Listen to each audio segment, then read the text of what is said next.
हर हर तेरी सुन सुन हुवै परम गत मेरी। जलन बुझी शीतल हुए मनुआ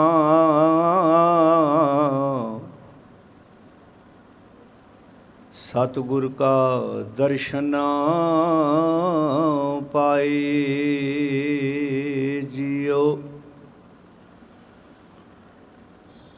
एक ओंकार सतनाम करता पुरख निरभौ निर्वैर अकाल मूरत अजूनी सैभं गुर प्रसाद। प्रभाती महला पहला। अमृत नीर ज्ञान मन मजना 68 तीरथ संग गहे। गुर उपदेश जवाहर मानक सेवे सिख सुखोज लहै। गुर समाना तीरथ नहीं कोई सर संतोख तास गुर होए। गुर समान तीरथ नहीं कोई सर संतोख तास गुर होए रहा। गुर दरियाओ सदा जल निर्मल मिलिया दुरमत मैल हरै। सतगुरु पाया पूरा नावण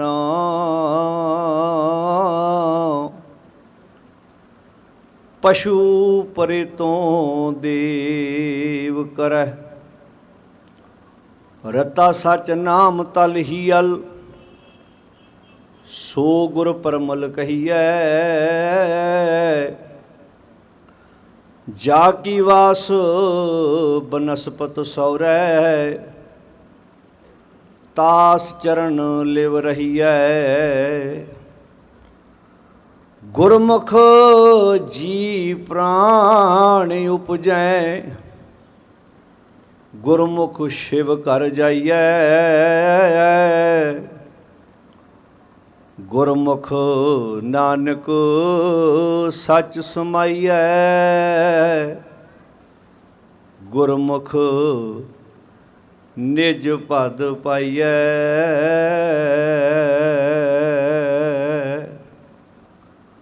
गुरमुख जी प्राण उपजै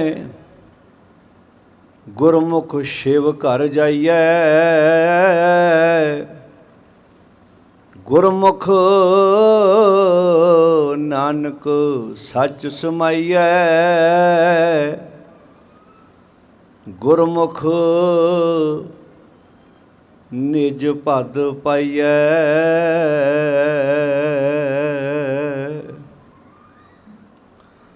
परम सन्मान योग गुरु प्यारी साध संगत जीओ। गुरु साहब जी की पावन गोद विच शामां वेले दे गुरमत समागम की आपां सारे हाज़री भर रहे हाँ। धन गुरु ग्रंथ साहब महाराज जी के पहले प्रकाश पुरब नूं समर्पित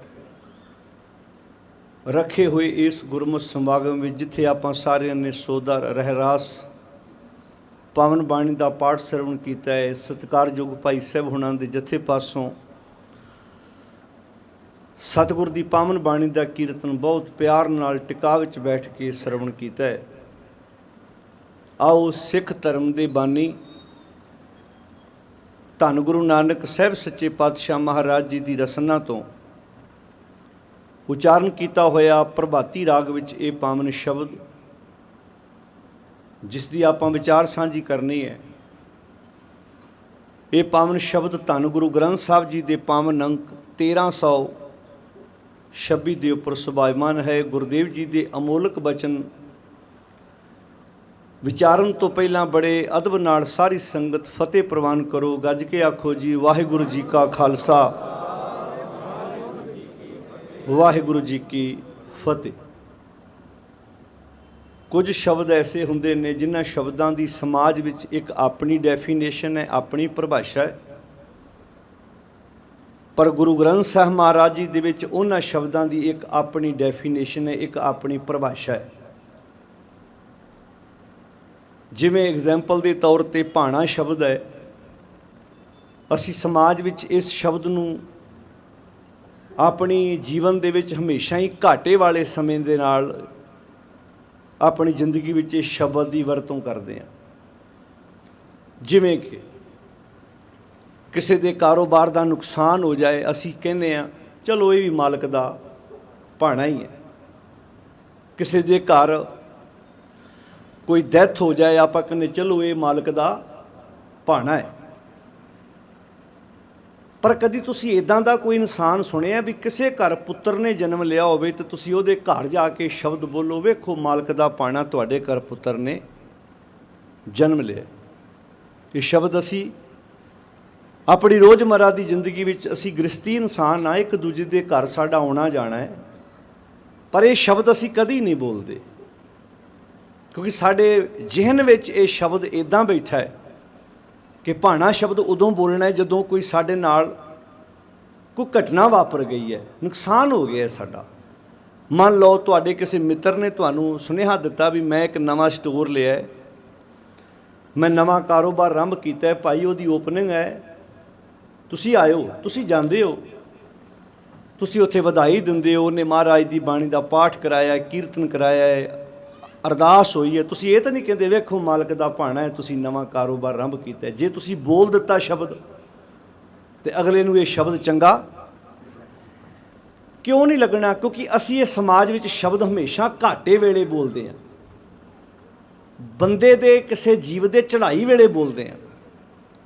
ਮੈਂ ਪਹਿਲਾਂ ਆਰੰਭ 'ਚ ਕਹੀ ਸੀ ਵੀ ਕੁਝ ਸ਼ਬਦ ਐਸੇ ਨੇ ਜਿਨ੍ਹਾਂ ਦੀ ਸਮਾਜ ਵਿੱਚ ਇੱਕ ਆਪਣੀ ਪਰਿਭਾਸ਼ਾ ਹੈ, ਪਰ ਗੁਰਬਾਣੀ 'ਚ ਇੱਕ ਆਪਣੀ ਡੈਫੀਨੇਸ਼ਨ ਹੈ। ਇੱਥੇ ਗੁਰੂ ਅਮਰਦਾਸ ਜੀ ਕਹਿੰਦੇ ਨੇ, ਜੈਸੀ ਅਗਨ ਉਦਰ ਮੈਂ ਤੈਸੀ ਬਾਹਰ ਮਾਇਆ, ਮਾਇਆ ਅਗਨ ਸਭ ਇੱਕੋ ਜਿਹੀ ਕਰਤੇ ਖੇਲ ਰਚਾਇਆ, ਜਾਂ ਤਿਸ ਭਾਣਾ ਤਾਂ ਜੰਮਿਆ। ਹੁਣ ਇੱਥੇ ਮਹਾਰਾਜ ਨੇ ਭਾਣਾ ਸ਼ਬਦ ਬੋਲ ਦਿੱਤਾ ਵੀ ਭਾਣਾ ਤੇ ਜੰਮਿਆ, ਪਰਿਵਾਰ ਭਲਾ ਪਾਇਆ। ਹੁਣ ਕੀ ਗੁਰਬਾਣੀ ਮੁਤਾਬਕ ਅਸੀਂ ਭਾਣਾ ਜਿੱਥੇ ਜਿੱਥੇ ਵੀ ਕੋਈ ਕਿਸੇ ਦੇ ਖੁਸ਼ੀ ਦਾ ਫੰਕਸ਼ਨ ਹੋਵੇ ਜਾ ਕੇ ਬੋਲ ਦਈਏ, ਸਮਾਜ ਸਾਨੂੰ ਚੰਗਾ ਮੰਨੋ? ਸੁਭਾਵਿਕ ਉਹਨਾਂ ਗੁੱਸਾ ਕਰ ਜਾਣਾ। ਕਿਉਂ? ਕਿਉਂਕਿ ਉਹਨਾਂ ਦੇ ਮੁਤਾਬਕ ਭਾਣਾ, ਉਹਨਾਂ ਕਦੀ ਇਸ ਭਾਣੇ ਸ਼ਬਦ ਦੀ ਬਾਣੀ 'ਚੋਂ ਵਿਆਖਿਆ ਸਮਝਣ ਦੀ ਕੋਸ਼ਿਸ਼ ਕੀਤੀ ਨਹੀਂ ਕਿ ਗੁਰਬਾਣੀ ਭਾਣਾ ਕਿਹਨੂੰ ਕਹਿੰਦੀ ਹੈ। ਇੱਥੇ ਤੇ ਕਿਹਾ ਜਾਂ ਤਿਸ ਭਾਣਾ ਤਾਂ ਜੰਮਿਆ, ਪਰਿਵਾਰ ਭਲਾ ਪਾਇਆ। ਇੱਦਾਂ ਹੀ ਸੰਤੋਖ ਸ਼ਬਦ ਹੈ, ਤੀਰਥ ਸ਼ਬਦ ਹੈ, ਤੀਰਥ। ਹੁਣ ਕੁਝ ਗੱਲਾਂ ਹੁੰਦੀਆਂ ਜਿਹੜੀਆਂ ਸਾਡੀਆਂ, ਜਿਵੇਂ ਐਗਜ਼ਾਮਪਲ ਦੇਣ ਲੱਗਾ, ਤੁਸੀਂ ਸਾਰੇ ਪੜ੍ਹੇ ਲਿਖੇ ਬੈਠੇ ਹੋ ਕਿਉਂਕਿ ਗੁਰਦੁਆਰਾ ਸਿੱਖ ਮਿਸ਼ਨਰੀ ਕਾਰਜ ਨਾਲ ਸੰਬੰਧਿਤ ਹੈ, ਤੁਸੀਂ ਸਾਰੇ ਸੂਝਵਾਨ ਸਰੋਤੇ ਬੈਠੇ ਹੋ ਤੇ ਬੜੀ ਛੇਤੀ ਗੱਲਾਂ ਸਮਝ ਆਉਣਗੀਆਂ, ਬਹੁਤਿਆਂ ਨੂੰ ਪਤਾ ਵੀ ਹੋਣਗੀਆਂ। ਕੁਝ ਗੱਲਾਂ ਤੁਹਾਨੂੰ ਇੰਝ ਵੀ ਲੱਗੇਗਾ ਸਾਨੂੰ ਤੇ ਪਹਿਲਾਂ ਹੀ ਪਤਾ ਹੈ। ਹੁਣ ਆਪਾਂ ਕਿਸੇ ਚੀਜ਼ ਦਾ ਨਾਮ ਲੈਂਦੇ, ਜਿਵੇਂ ਮਾਇਆ ਹੈ। ਮੰਨ ਲਓ ਤੁਸੀਂ ਐਪਲ ਦਾ ਨਾਮ ਲਓ ਤੇ ਆਪਾਂ ਕਹੀਏ ਜੀ ਸੇਬ ਦਾ ਨਾਮ ਲੈ ਕੇ ਸੇਬ ਦੀ ਪਿਕਚਰ ਬਣਾਓ ਦਿਮਾਗ 'ਚ। ਸੇਬ ਦਾ ਨਾਮ ਲਿਆ ਪਰ ਸੇਬ ਦੀ ਦਿਮਾਗ 'ਚ ਪਿਕਚਰ ਬਣ ਗਈ ਨਾ, ਨਾਮ ਲੈਣ ਨਾਲ ਹੀ ਦਿਮਾਗ 'ਚ ਪਿਕਚਰ ਬਣ ਗਈ ਵੀ ਸੇਬ ਕਿੱਦਾਂ ਦਾ ਹੁੰਦਾ ਹੈ। ਅੰਗੂਰ ਦਾ ਨਾਮ ਲਿਆ ਤੇ ਅੰਗੂਰ ਦੀ ਦਿਮਾਗ 'ਚ, ਸਾਰੇ ਬੋਲੋ ਜੀ, ਪਿਕਚਰ ਬਣ ਗਈ। ਟ੍ਰੇਨ ਦਾ ਨਾਮ ਲਿਆ ਤੇ ਟ੍ਰੇਨ ਦੀ ਦਿਮਾਗ 'ਚ ਪਿਕਚਰ ਬਣ ਗਈ। ਪਲੇਨ ਦਾ ਨਾਮ ਲਿਆ, ਪਲੇਨ ਦੀ ਦਿਮਾਗ 'ਚ ਕਿਉਂ ਬਣ ਗਈ? ਕਿਉਂਕਿ ਸਾਨੂੰ ਪਲੇਨ ਬਾਰੇ ਪਤਾ ਹੈ, ਅਸੀਂ ਪਲੇਨ ਵੇਖਿਆ ਹੈ, ਅਸੀਂ ਟ੍ਰੇਨ ਵੇਖੀ ਹੈ, ਸੇਬ ਵੇਖਿਆ ਹੈ, ਅੰਗੂਰ ਵੇਖੇ ਨੇ। ਚਲੋ ਹੁਣ ਮਾਇਆ ਦਾ ਨਾਮ ਲਓ, ਮਾਇਆ ਦੀ ਦਿਮਾਗ 'ਚ ਪਿਕਚਰ ਬਣਾਓ, ਕੀ ਬਣੇਗੀ? ਸਾਰੇ ਮੈਂ ਪਹਿਲਾਂ ਕਿਹਾ ਤੁਸੀਂ ਸੂਝਵਾਨ ਸਰੋਤੇ ਬੈਠੇ ਹੋ। ਹੁਣ ਮਾਇਆ ਦੀ ਦਿਮਾਗ 'ਚ ਪਿਕਚਰ ਬਣਾਓ, ਕਿਹੜੀ ਬਣੇਗੀ? ਗਾਂਧੀ ਵਾਲਾ ਨੋਟ, ਡਾਲਰ, ਪੌਂਡ, ਸੋਨਾ, ਚਾਂਦੀ, ਇਹ ਤਾਂ ਨਹੀਂ ਮਾਇਆ। ਇਹ ਤਾਂ ਮਾਇਆ ਦਾ ਇੱਕ ਰੂਪ ਹੈ। ਜਿਵੇਂ ਮੰਨ ਲਓ ਮੇਰੀ ਬਾਂਹ ਵੱਢੀ ਜਾਏ, ਇਹ ਕਿਹਾ ਜਾਏਗਾ ਨਾ ਵੀ ਇਹਦਾ ਅੰਗ ਕੱਟਿਆ ਗਿਆ। ਇਹ ਥੋੜ੍ਹਾ ਕਹੇਗਾ ਕਿ ਬੰਦੇ ਦੀ ਡੈਥ ਹੋ ਗਈ ਹੈ। ਡੈਥ ਤਾਂ ਉਦੋਂ ਹੋਏਗੀ ਜਦੋਂ ਹਾਰਟ ਰੁਕੇਗਾ। ਜਦੋਂ ਹਾਰਟ ਬੀਟ ਰੁਕ ਗਈ, ਕਹਿਣਾ ਬਸ ਖਤਮ ਹੋਣ। ਕਿਸੇ ਦੀ ਐਕਸੀਡੈਂਟ 'ਚ ਅੱਖ ਜਾ ਸਕਦੀ ਹੈ, ਕਿਸੇ ਦਾ ਕੋਈ ਅੰਗ ਜਾ ਸਕਦਾ ਹੈ।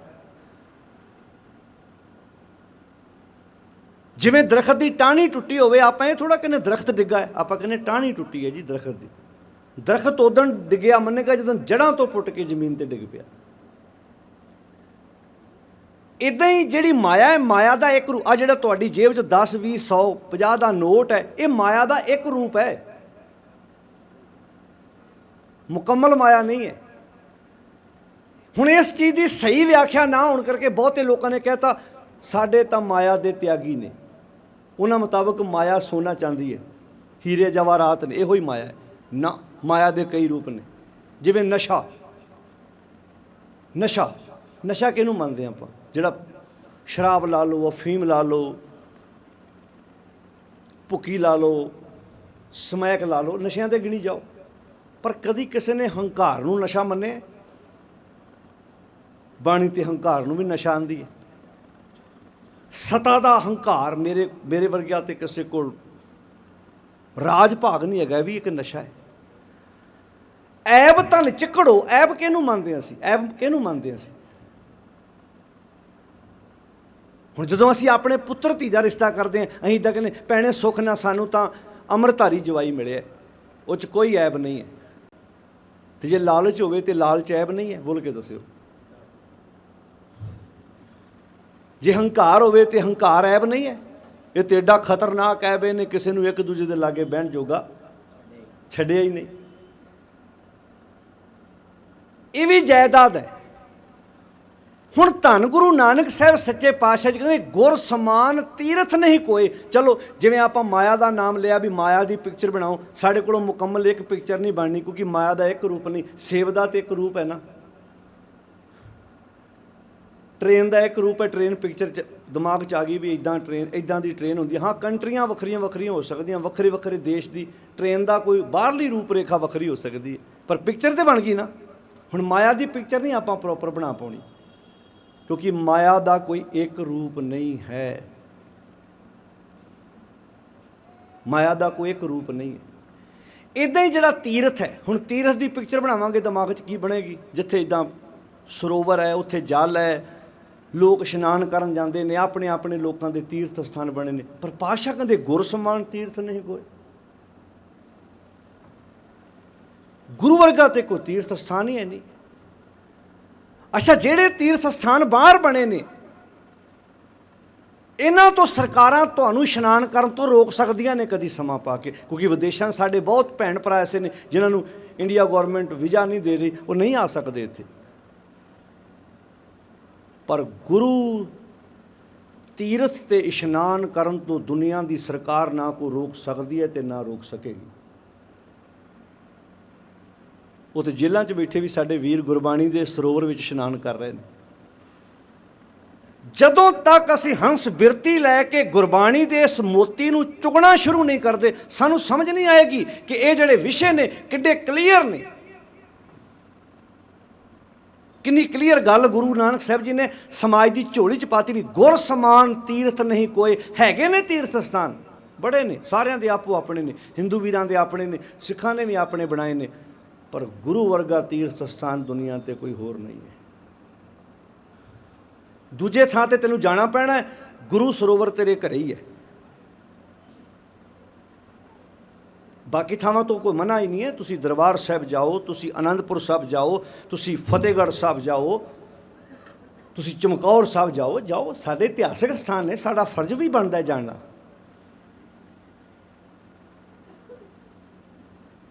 ਹੁਣ ਜਿਹੜੇ ਸਰੋਵਰ 'ਤੇ ਸਿੱਖ ਨੇ ਰੋਜ਼ ਇਸ਼ਨਾਨ ਕਰਨਾ ਸੀ, ਉੱਥੇ ਖੁੰਝ ਗਿਆ ਸਾਡੇ ਕੋਲ। ਅੱਜ ਗੁਰੂ ਸੰਤੋਖ ਦਾ ਸਰੋਵਰ ਸੀ, ਇੱਥੇ ਇਸ਼ਨਾਨ ਕੀਤਾ ਨਹੀਂ, ਸਮਾਜ ਲਾਲਚੀ ਬਣ ਗਿਆ, ਇੱਕ ਦੂਜੇ ਦਾ ਗਲਾ ਵੱਢਣ ਤੱਕ ਤੁਰ ਪਿਆ। ਦਰਸ਼ਨ ਦੇ ਕੇ ਦਇਆ ਨਾ ਹੋਏ, ਲੈ ਦਿੱਤੇ ਬਿਨ ਰਹੇ ਨਾ ਕੋਈ। ਬੰਦਾ ਕਿਸੇ ਨੂੰ ਹੱਥ ਮਿਲਾਉਂਦਾ ਤੇ ਪਹਿਲਾਂ ਸੋਚਦਾ ਇਹਦੇ ਨਾਲ ਤੁਰਨ ਲੱਗਾ ਮੈਨੂੰ ਮਿਲੂ ਕੀ ਇਹਦੇ ਕੋਲੋਂ। ਇਹੋ ਕੁਝ ਰਹਿ ਗਿਆ ਸਮਾਜ ਵੀ ਮੈਨੂੰ ਇਹ ਬੰਦਾ ਅੱਜ ਕਹਿੰਦਾ ਮੇਰੇ ਨਾਲ ਤੁਰ, ਤੇ ਮੈਂ ਇਹ ਸੋਚਾਂ ਵੀ ਇਹਦੇ ਨਾਲ ਦਾ ਮੈਨੂੰ ਜਾਣ ਦਾ ਬੈਨੀਫਿਟ ਕੀ ਹੋਏਗਾ। ਅੱਜ ਬੰਦਾ ਦਇਆ ਦੀ ਵਰਤੋਂ ਬੰਦਾ ਬੰਦੇ ਨੂੰ ਵੇਖ ਕੇ ਨਹੀਂ ਕਰ ਰਿਹਾ। ਇਹ ਗੁਰੂ ਨਾਨਕ ਸਾਹਿਬ ਜੀ ਕਹਿੰਦੇ ਨੇ ਦਰਸ਼ਨ ਦੇਖਿਆ ਦਇਆ ਨਾ ਹੋਏ ਲੈ ਦਿੱਤੇ ਬਿਨ, ਸਾਰੇ ਬੋਲੋ ਜੀ, ਲੈ ਦਿੱਤੇ ਬਿਨ। ਉੱਚੇ ਅਹੁਦੇ ਤੇ ਬੈਠਾ ਬੰਦਾ ਉਹਨੂੰ ਤਰਸ ਆਉਂਦਾ ਹੈ ਵੀ ਇਹ 150-200 ਕਿਲੋਮੀਟਰ ਸਫ਼ਰ ਬੱਸਾਂ ਤੇ ਧੱਕੇ ਖਾ ਕੇ ਮੇਰੇ ਆਫਿਸ ਤੱਕ ਪਹੁੰਚਿਆ। ਮੈਂ ਪਹਿਲਾਂ ਇਹਨੂੰ ਪਾਣੀ ਪਿਆਵਾਂ, ਪੁੱਛਾਂ ਕੁਝ ਸਵੇਰ ਦਾ ਬਜ਼ੁਰਗੋ ਖਾਧਾ ਹੈ। ਮੈਂ ਜਿਸ ਅਹੁਦੇ ਤੇ ਬੈਠਾ, ਮੇਰੇ ਤੇ ਕੱਪੜੇ ਕਿਸੇ ਨੇ ਪ੍ਰੈਸ ਕੀਤੇ, ਮੇਰੀ ਗੱਡੀ ਦੀ ਬਾਰੀ ਕਿਸੇ ਹੋਰ ਨੇ ਖੋਲੀ, ਖਾਣਾ ਕਿਸੇ ਨੇ ਟਿਫਨ ਪੈਕ ਕਰ ਦਿੱਤਾ, ਮੈਨੂੰ ਤੇ ਆਉਂਦਿਆਂ ਟੇਬਲ ਤੇ ਆਉਂਦਿਆਂ ਪਾਣੀ ਦਾ ਗਲਾਸ ਪਿਆ ਹੋਇਆ ਸੀ, ਨਾਲ ਬੋਤਲ ਪਈ ਹੋਈ ਸੀ। ਇਹਨੂੰ ਤੇ ਕਿਸੇ ਨੇ ਪੁੱਛਿਆ ਵੀ ਨਹੀਂ ਹੋਣਾ। 250-300 ਕਿਲੋਮੀਟਰ ਦੂਰ ਸਫ਼ਰ ਤੈਅ ਕਰਕੇ ਵਿਚਾਰਾ ਆਪਣੇ ਧੱਕੇ ਖਾਂਦਾ ਖੱਜਲ ਖੁਆਰ ਹੁੰਦਾ ਇੱਥੇ ਪਹੁੰਚਿਆ। ਮੈਂ ਤਾਂ ਬੰਦੇ ਨੂੰ ਵੇਖ ਕੇ ਆਓ ਬਜ਼ੁਰਗੋ ਤੁਹਾਡੀ ਬਦੌਲਤ ਇਸ ਆਫਿਸ ਵਿੱਚ ਬੈਠਾ ਹਾਂ। ਕਿਉਂ ਸਾਡੇ ਬੱਚੇ ਅੱਜ ਲੱਖਾਂ ਰੁਪਈਆ ਲਾ ਕੇ ਵਿਦੇਸ਼ਾਂ ਨੂੰ ਜਾ ਰਹੇ ਨੇ? ਕਦੀ ਕਾਰਨ ਲੱਭਾ? ਧਰਤੀਆਂ ਤੇ ਸਾਰੀਆਂ ਇੱਕੋ ਜਿਹੀਆਂ ਹੁੰਦੀਆਂ ਨੇ। 1947 ਵਿੱਚ $1 ਅਮਰੀਕਾ ਦਾ ਇੱਥੋਂ ਦੇ 4 ਰੁਪਏ ਬਣਦੇ ਸਨ। ਇੰਨਾ ਗੈਪ ਸੀ 1947 ਦੇ ਵਿੱਚ। ਪੜ੍ਹ ਲਓ, ਅੱਜ ਕੱਲ੍ਹ ਤੇ ਹਰ ਇੱਕ ਬੰਦੇ ਕੋਲ ਇੰਟਰਨੈਟ ਹੈ, ਗੂਗਲ 'ਤੇ ਸਰਚ ਕਰੋ, ਤੁਹਾਨੂੰ ਹੁਣੇ ਤੁਹਾਡੇ ਸਾਹਮਣੇ ਆ ਜਾਣਾ। 1947 ਦੀ ਗੱਲ ਹੈ। $1 ਇੱਥੇ ਤੇ 4 ਸੀ। ਤੇ ਕਦੀ ਇਹ ਵੀ ਸੀ ਵੀ ਇੱਥੋਂ ਦਾ ਰੁਪਈਆ ਡਾਲਰ ਨਾਲੋਂ ਬੋਲੋ ਜੀ ਜ਼ਿਆਦਾ ਸੀ।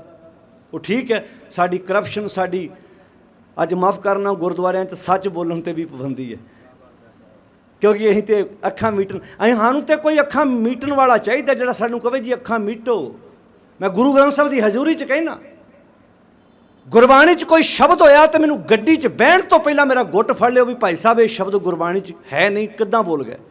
ਅੱਖਾਂ ਖੋਲ੍ਹਣ ਬਾਰੇ ਤੇ ਬਾਣੀ 'ਚ ਲਿਖਿਆ ਹੈ, ਅੱਖਾਂ ਬੰਦ ਕਰਨ ਵਾਲੇ ਨੂੰ ਬਾਣੀ ਨੇ ਪਖੰਡੀ ਤੇ ਠੱਗ ਆਖਿਆ। ਅੱਖੀਂ ਤਾਂ ਮੀਟੈਂ ਨਾਕ ਪਕੜੈਂ, ਮਹਾਰਾਜ ਕਾਹਦੇ ਲਈ? ਕਦੇ ਠੱਗਣ ਕੋ ਸੰਸਾਰ। ਜੇ ਮੈਂ ਕਿਸੇ ਕੋ ਪੈਸੇ ਲੈਣੇ ਨੇ ਅੱਖਾਂ ਖੋਲ ਕੇ ਲੈਣਾ, ਰਿਸ਼ਵਤ ਲੈਣੀ ਹੋਵੇ ਤੇ ਬੰਦਾ ਚਾਰੇ ਬੰਨੇ ਵੇਂਦਾ, ਇੱਥੇ ਕੈਮਰਾ ਤਾਂ ਨਹੀਂ ਲੱਗਾ। ਜਦੋਂ ਮੈਂ ਰੱਬ ਨੂੰ ਯਾਦ ਕਰਨਾ ਤੇ ਮੈਂ ਅੱਖਾਂ ਬੰਦ ਕਰ ਲਵਾਂ। ਇੱਥੇ ਤਾਂ ਗਿਆਨੀ ਹੋਏ ਸੋ ਚੇਤਨ ਹੋਏ, ਅਗਿਆਨੀ ਅੰਧ ਕਮਾਏ। ਜਿਹੜਾ ਗਿਆਨੀ ਉਹ ਤੇ ਚੇਤਨ ਹੈ, ਜਿਹੜਾ ਅਗਿਆਨੀ ਉਹ ਤੇ ਅੰਧ ਕਮਾ ਰਿਹਾ। ਅੱਖੀ ਤਾਂ ਮੀਟੈ ਨਾਕ ਪਕੜੈ ਠੱਗਣ ਕੋ ਸੰਸਾਰ। ਗੁਰੂ ਨਾਨਕ ਸਾਹਿਬ। ਚਲੋ ਭਗਤ ਨਾਮਦੇਵ ਜੀ ਤੁਹਾਨੂੰ ਪੁੱਛ ਲੈਂਦੇ ਆ, ਕਰੋ ਰਹਿਮਤ ਸਾਡੇ ਤੇ, ਦੱਸੋ ਕੀ ਹੈ? ਕਹਿੰਦੇ ਸਾਪ ਕੁੰਝ ਛੋੜੈ ਬਿਖ ਨਹੀਂ ਛਾੜੈ, ਉਦਕ ਮਾਹੇ ਜੈਸੇ ਬੱਗ ਧਿਆਨ ਮੰਡੈ। ਤੇ ਬਗਲਾ ਕਾਹਦੇ 'ਚ ਮਸ਼ਹੂਰ ਹੈ ਭਲਾ? ਸਾਰਿਆਂ ਨੂੰ ਬੋਲੋ ਜੀ, ਪਤਾ ਸਾਰਿਆਂ ਨੂੰ ਹੈ। ਬਗਲਾ ਕਿਹੜੇ ਕੰਮ 'ਚ ਭਲਾ ਜ਼ਿਆਦਾ ਮਸ਼ਹੂਰ ਹੈ? ਸਮਾਧੀ ਲਾਉਣ 'ਚ। ਉਹ ਅੱਖਾਂ ਬੰਦ ਕਰਦਾ ਇੱਦਾਂ। ਕਾਹਦੇ ਲਈ ਕਰਦਾ ਹੈ? ਕਿ ਮੈਂ ਡੱਡੀਆਂ ਮੱਛੀਆਂ ਨੂੰ ਭੁਲੇਖਾ ਪਾਵਾਂ ਕਿ ਮੈਂ ਅੱਖਾਂ ਬੰਦ ਕੀਤੀਆਂ। ਉਹਨਾਂ ਨੂੰ ਆਪਣੀ ਖੁਰਾਕ ਬਣਾ ਲੈਂਦਾ ਹੈ। ਅੱਜ ਸਾਡੇ ਸਮਾਜ 'ਚ ਜਿਹੜਾ ਜਿੰਨੀਆਂ ਜ਼ਿਆਦੀਆਂ ਅੱਖਾਂ ਬੰਦ ਕਰਦਾ ਹੋਵੇ, ਕਦੇ ਬੜਾ ਧਰਮੀ ਹੈ, ਬਾਬਾ ਦਾ ਨਾ ਨਾ ਨਾ ਨਾ ਨਾ ਨਾ, ਫਾਹੀ ਸੁਰਤ, ਮਲੂਕੀ ਵੇਸ।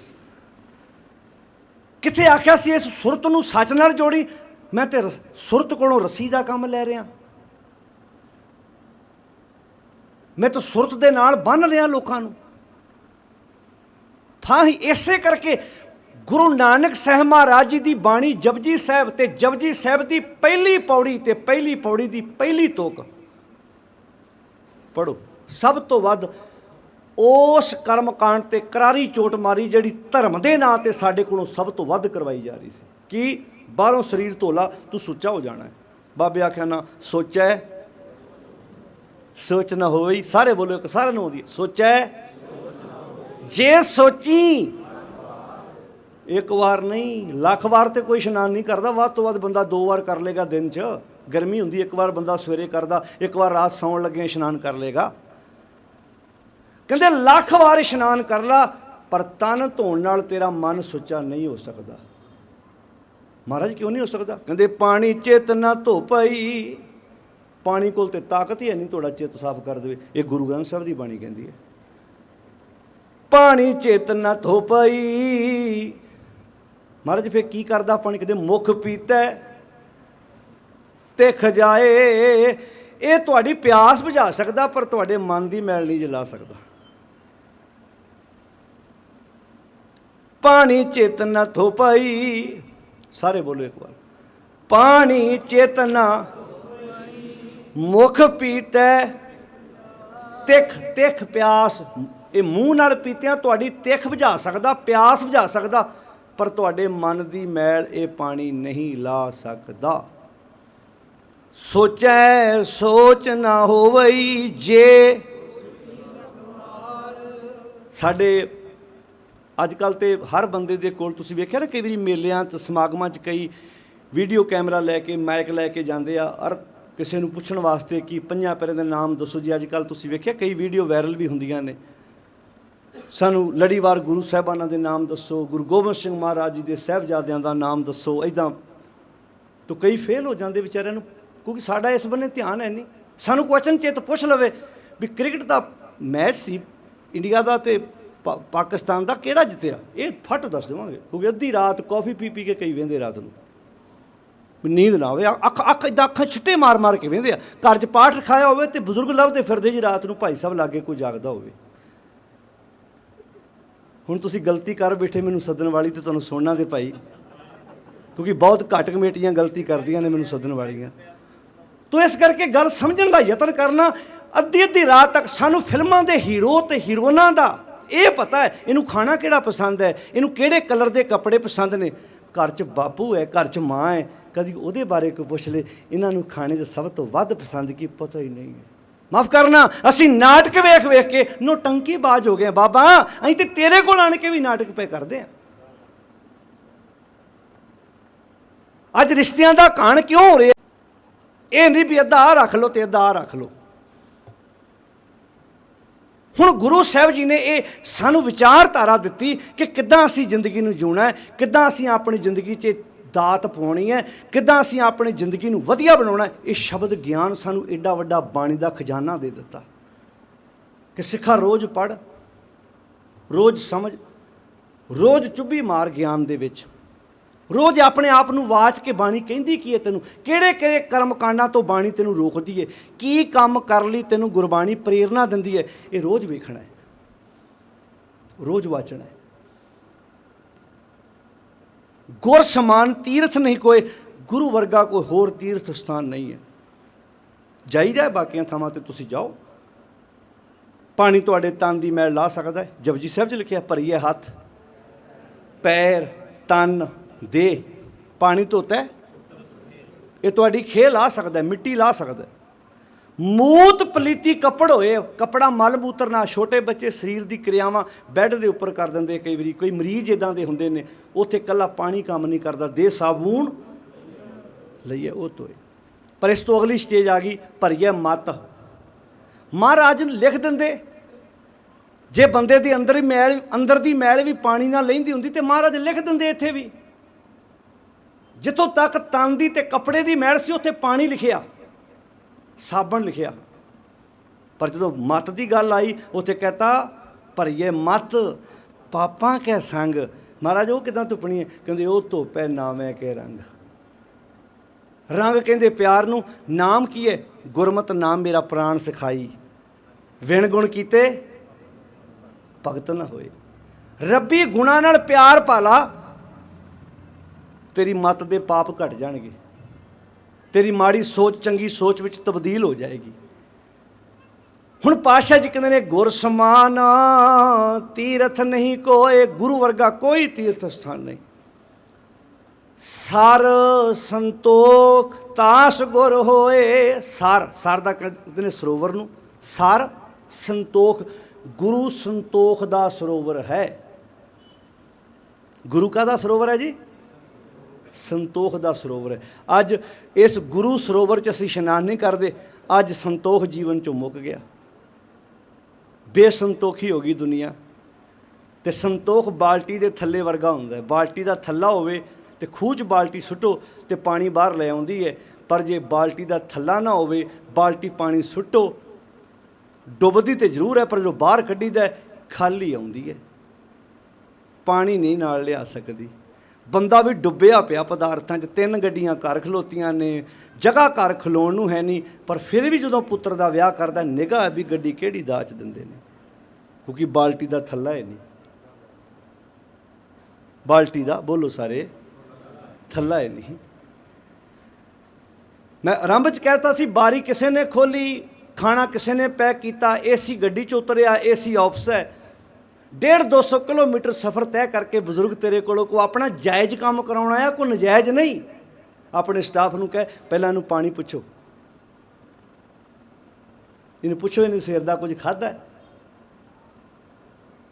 ਤੂੰ ਨਾ ਵੀ ਕਿਤੇ ਗੁਰਦੁਆਰੇ ਮੱਥਾ ਟੇਕਣ ਗਿਆ ਹੋਇਆ, ਕੋਈ ਗੱਲ ਨਹੀਂ, ਤੇਰੇ ਕੋਲ ਨਹੀਂ ਵਕਤ ਬਣਿਆ ਗੁਰਦੁਆਰੇ, ਤੂੰ ਜਦੋਂ ਇੱਕ ਬਜ਼ੁਰਗ ਨਾਲ ਪਿਆਰ ਨਾਲ ਮਿਲ ਲਿਆ ਨਾ, ਜਦੋਂ ਘਰ ਨੂੰ ਜਾਏਗਾ ਨਾ, ਉਹਦੇ ਘਰ ਦੇ ਪੁੱਛਣਗੇ ਕਿੱਦਾਂ ਦਾ ਅਫਸਰ ਸੀ, ਤੂੰ ਕਹਿਣਾ ਅਫਸਰ ਨਹੀਂ ਸੀ, ਦੇਵਤਾ ਸੀ, ਰੱਬ ਦਾ ਰੂਪ ਸੀ। ਮੈਂ ਦੁਆ ਕਰਦਾ ਦੁਨੀਆ ਦੇ ਸਾਰੇ ਅਫਸਰ ਇਦਾਂ ਦੇ ਹੋ ਜਾਣ। ਉਹਦੇ ਕੱਪੜਿਆਂ ਦੀ ਤਾਰੀਫ ਨਹੀਂ ਕੀਤੀ ਉਹਨੇ, ਉਹ ਗੱਡੀ ਕਿਹੜੀ 'ਚ ਆਇਆ ਸੀ, ਉਹਨੇ ਗੱਡੀ ਦੀ ਵਡਿਆਈ ਨਹੀਂ ਕੀਤੀ, ਉਹਦੀ ਬੋਲ ਬਾਣੀ ਦੀ ਵਡਿਆਈ ਕੀਤੀ ਕਿ ਉਹਨੇ ਮੈਨੂੰ ਵੇਖ ਕੇ ਸੱਚੀ ਦਇਆ ਵਰਤ ਲਈ। ਇਹਨੂੰ ਆਖਿਆ ਸੀ ਮਹਾਰਾਜ ਨੇ, ਇਹ ਨਹੀਂ ਆਖਿਆ ਮੈਨੇ ਜਨੇਊ ਨਹੀਂ ਪਾਉਣਾ, ਉਹਦੇ ਜਨੇਊ ਪਾ। ਪਾਪਾ ਕਹਿੰਦਾ ਮੈਂ ਪਾਉਣ ਨੂੰ ਤਿਆਰ ਵਾਂ, ਮੈਂ ਮਨਾ ਨਹੀਂ ਕਰਦਾ, ਪਰ ਇੱਦਾਂ ਦਾ ਹੋਵੇ ਦਇਆ ਕਪਾ।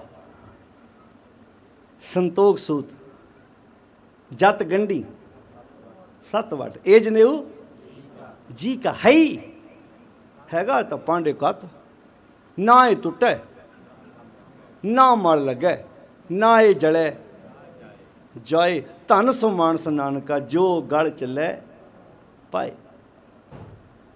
ਅੱਜ ਬਾਲਟੀਆਂ ਦੇ ਥੱਲੇ ਐ ਨੇ ਸੰਤੋਖ, ਤਾਂ ਆਖਿਆ ਸੀ ਬਿਨਾ ਸੰਤੋਖ ਨਹੀਂ ਕੋ ਰਾਜੈ।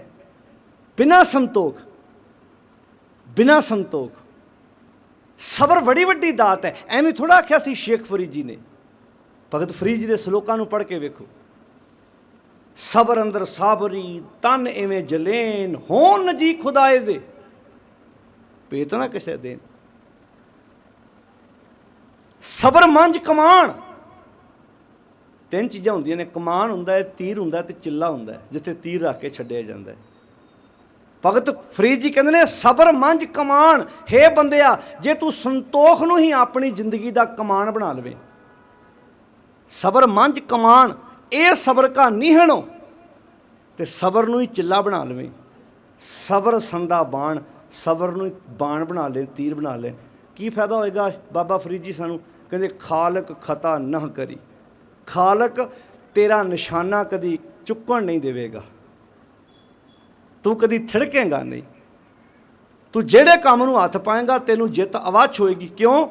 ਕਿਉਂਕਿ ਸੰਤੋਖ ਤੇਰੇ ਕੋਲ ਹੋਏਗਾ, ਸਬਰ ਤੇਰੇ ਕੋਲ ਹੋਏਗਾ। ਅੱਜ ਸਬਰ ਗਵਾ ਬੈਠੇ।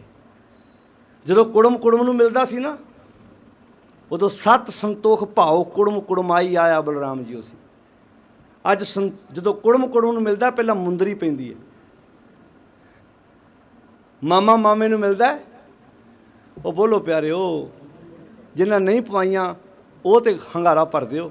ਚਲੋ ਜਿਨ੍ਹਾਂ ਨੇ ਪਵਾਈਆਂ ਹੁੰਦੀਆਂ ਉਹਨਾਂ ਨੂੰ ਸਿਰ ਮਾਰਨਾ ਥੋੜ੍ਹਾ ਜਿਹਾ ਔਖਾ ਹੁੰਦਾ। ਉਹ ਜਾਣ ਲੱਗਿਆ ਕਮੇਟੀ ਨੂੰ ਕਹਿ ਦਿਓ ਇਹ ਬੰਦਾ ਦੁਬਾਰਾ ਨਹੀਂ ਗੁਰਦੁਆਰੇ ਆਉਣਾ ਚਾਹੀਦਾ।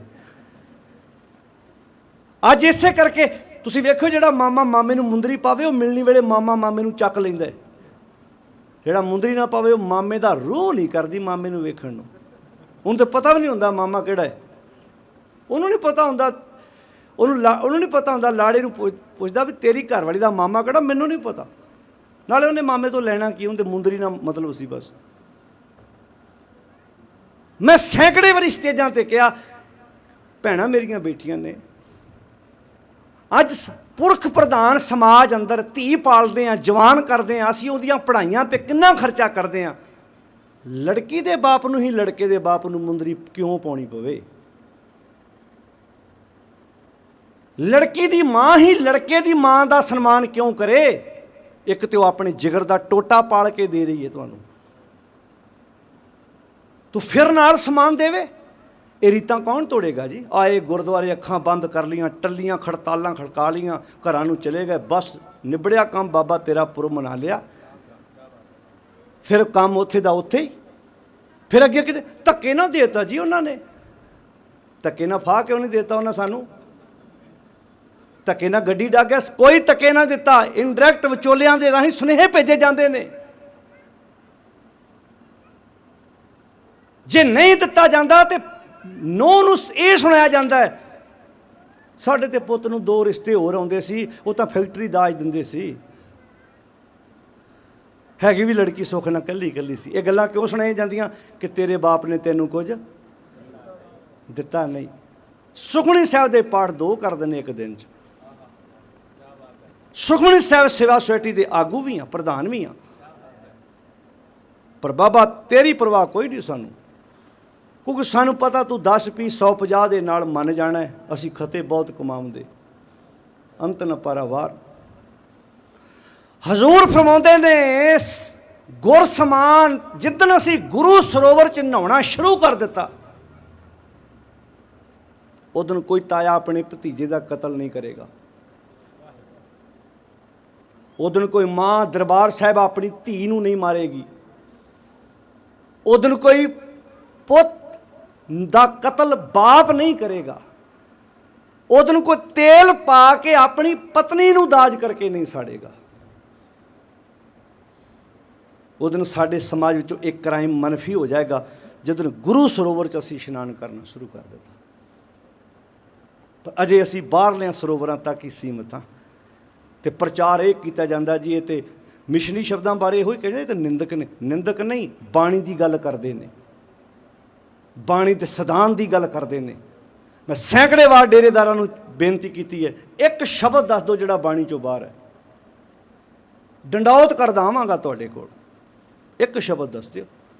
ਮੇਰੇ ਕੋਲੋਂ ਤੁਹਾਡੇ ਵਾਂਗੂ ਤੁਹਾਡੇ ਬਾਬਿਆਂ ਦੇ ਪੈਰ ਨਹੀਂ ਪੂਜੇ ਜਾਂਦੇ, ਨਾ ਮੈਂ ਕਿਸੇ ਸਾਧ ਦੀ ਅੱਜ ਤੱਕ ਬਰਸੀ ਤੇ ਗਿਆ ਤੇ ਨਾ ਮੇਰੇ ਕੋਲ ਜਾਇਆ ਜਾਣਾ ਹੈ। ਇੱਕ ਗ੍ਰੰਥ, ਇੱਕ ਪੰਥ, ਇੱਕ ਮਰਿਆਦਾ ਦੀ ਗੱਲ ਜਦੋਂ ਦਾ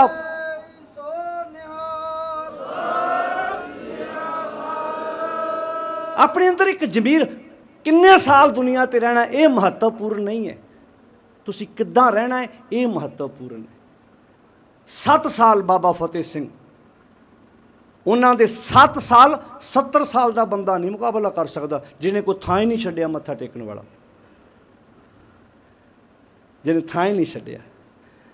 ਆ 2-3 ਦਿਨਾਂ ਦੀਆਂ 2 ਵੀਡੀਓ ਆਪਾਂ ਵੇਖ ਰਹੇ ਹਾਂ। ਇੱਕ ਨਿੱਕੂ ਗਾਇਕ ਦੀ, ਉਹ ਇੱਕ ਬਾਬੇ ਕੋਲ ਗਿਆ, ਚਲੋ ਕਿਸੇ ਦੀ ਮਜਬੂਰੀ 100 ਵਾਰ ਜਾਵੇ। ਇੱਕ ਮਾਤਾ ਦੀ ਵੀਡੀਓ ਵਾਇਰਲ ਹੋ ਰਹੀ ਹੈ ਜਿਹਦਾ ਪੁੱਤ ਵੀ ਕੋਈ ਨਹੀਂ ਹੈ, ਧੀਆਂ ਨੇ, ਛੱਤ ਉਹਦੀ ਚੋ ਰਹੀ ਹੈ। ਉਹਨੂੰ ਕੋਈ ਪੁੱਛਦਾ ਤੂੰ ਨਹੀਂ ਆਪਣਾ ਧਰਮ ਪਰਿਵਰਤਨ ਕੀਤਾ, ਤੈਨੂੰ ਨਹੀਂ ਕੋਈ ਲਾਲਚ ਦੇਣ ਆਇਆ? ਕਹਿੰਦੀ ਮੈਂ ਗੁਰੂ ਗੋਬਿੰਦ ਸਿੰਘ ਜੀ ਦੀ ਧੀ ਹਾਂ, ਮੈਂ ਤੇ ਗੁਰੂ ਅੱਗੇ ਅਰਦਾਸ ਕਰਦੀ ਹਾਂ, ਬਾਬਾ ਰੱਖਣਾ ਰੱਖ ਲਾ, ਤੂੰ ਨੰਗ ਕਰਨਾ ਨੰਗ ਕਰ ਦੇ, ਜਿੱਦਾਂ ਰੱਖਣਾ ਰੱਖ ਦੇ। ਉਹਦੇ ਸ਼ਬਦਾਂ 'ਚ ਕਿੰਨਾ ਪਿਆਰ ਹੈ ਮਾਂ ਦੇ। ਕਈ ਮਹੱਲਾਂ 'ਚ ਬੈਠੀਆਂ, ਕਈਆਂ ਦੇ ਘਰ ਨੌਕਰ ਚਾਕਰ ਨੇ, ਕਈਆਂ ਦੀਆਂ ਫੈਕਟਰੀਆਂ ਆਪਣੀਆਂ, ਕਈਆਂ ਦੇ ਕਾਰੋਬਾਰ ਆਪਣੇ। ਕੋਈ ਸਾਧ ਨਹੀਂ ਛੱਡਿਆ ਪੰਜਾਬ ਦਾ ਜਿਹਦੇ ਗਾੜੀ ਜਾ ਕੇ ਲੰਮੇ ਨਹੀਂ ਪਏ ਵੀ ਸਾਡੇ ਘਰ ਪੋਤਰਾ ਨਹੀਂ ਹੋਇਆ। ਮਾਂ, ਮੈਂ ਤੈਨੂੰ ਗੁਰੂ ਦੀ ਹਜ਼ੂਰੀ 'ਚ ਕਹਿਣਾ, ਤੇਰੇ ਸਾਹਮਣੇ ਦੁਨੀਆ ਦੀਆਂ ਵੱਡੀਆਂ ਵੱਡੀਆਂ ਪੈਸੇ ਪੱਖੋਂ ਅਮੀਰ ਮਾਵਾਂ ਵੀ ਫੇਲ ਹੋ ਗਈਆਂ, ਸਿਦਕ ਪੱਖੋਂ ਜਿੱਡੀ ਤੂੰ ਅਮੀਰ ਹੈ ਮਾਂ, ਸ਼ਾਇਦ ਹੋਰ ਕੋਈ ਦੁਨੀਆ 'ਤੇ ਅਮੀਰ ਹੋਵੇ ਹੀ ਨਾ, ਜਿਹੜਾ ਸਿਦਕ ਮਾਂ ਨੇ ਵਿਖਾਇਆ, ਭਰੋਸਾ ਵਿਖਾਇਆ। ਇੱਥੇ ਪੋਤਰੇ ਦਾ ਵਿਆਹ ਕੀਤੇ ਨੂੰ 3-4 ਸਾਲ ਹੋ ਗਏ, ਹੁਣ ਔਲਾਦ ਨਾ ਹੋਵੇ ਤੇ ਭੱਜਦੇ ਆ ਡੇਰਿਆਂ ਨੂੰ, ਤਾਂਤਰਕਾਂ ਜੋਤਸ਼ੀਆਂ ਪਾਂਦਿਆਂ ਕੋਲੋਂ ਪੁੱਛਣਾ ਪਾਉਣ ਤੁਰ ਪੈਂਦੇ ਆ। ਸਬਰ ਸੰਤੋਖ ਖੰਭ ਲਾ ਕੇ ਸਾਡੇ ਘਰਾਂ 'ਚ ਉੱਡ ਪੈਂਦਾ। ਸਬਰ ਮੰਝ ਕਮਾਨ, ਇਹ ਸਬਰ ਕਹਾਣੀ ਹੈਣੋ, ਸਬਰ ਸੰਦਾ ਬਾਣ, ਖਾਲਕ ਖਤਾ ਨਹਿ ਕਰੀ। ਸਬਰ ਇਹ ਸਵਾਓ। ਇਹ 3 ਸ਼ਲੋਕ ਇਕੱਠੇ ਨੇ ਸ਼ੇਖ ਫਰੀਦ ਜੀ ਦੇ, ਇਕੱਠੇ ਸ਼ਲੋਕ ਨੇ। ਕਦੀ ਇਹਨਾਂ ਸ਼ਲੋਕਾਂ ਨੂੰ ਵਿਚਾਰ ਕੇ ਵੇਖੋ। ਸਾਡੇ ਘਰਾਂ 'ਤੇ ਗ੍ਰੰਥੀ ਸਿੰਘ ਜਦੋਂ ਪਾਠ ਵੇਲੇ ਪੜ੍ਹਦੇ ਨੇ, ਅਸੀਂ ਤਾਂ ਆਪਣੇ ਕੰਮਾਂ 'ਚ ਰੁੱਝੇ ਹੁੰਦੇ ਹਾਂ, ਸਾਨੂੰ ਪਤਾ ਹੀ ਨਹੀਂ ਇਹ ਕਿੰਨੇ ਕੀਮਤੀ ਸ਼ਬਦ ਨੇ।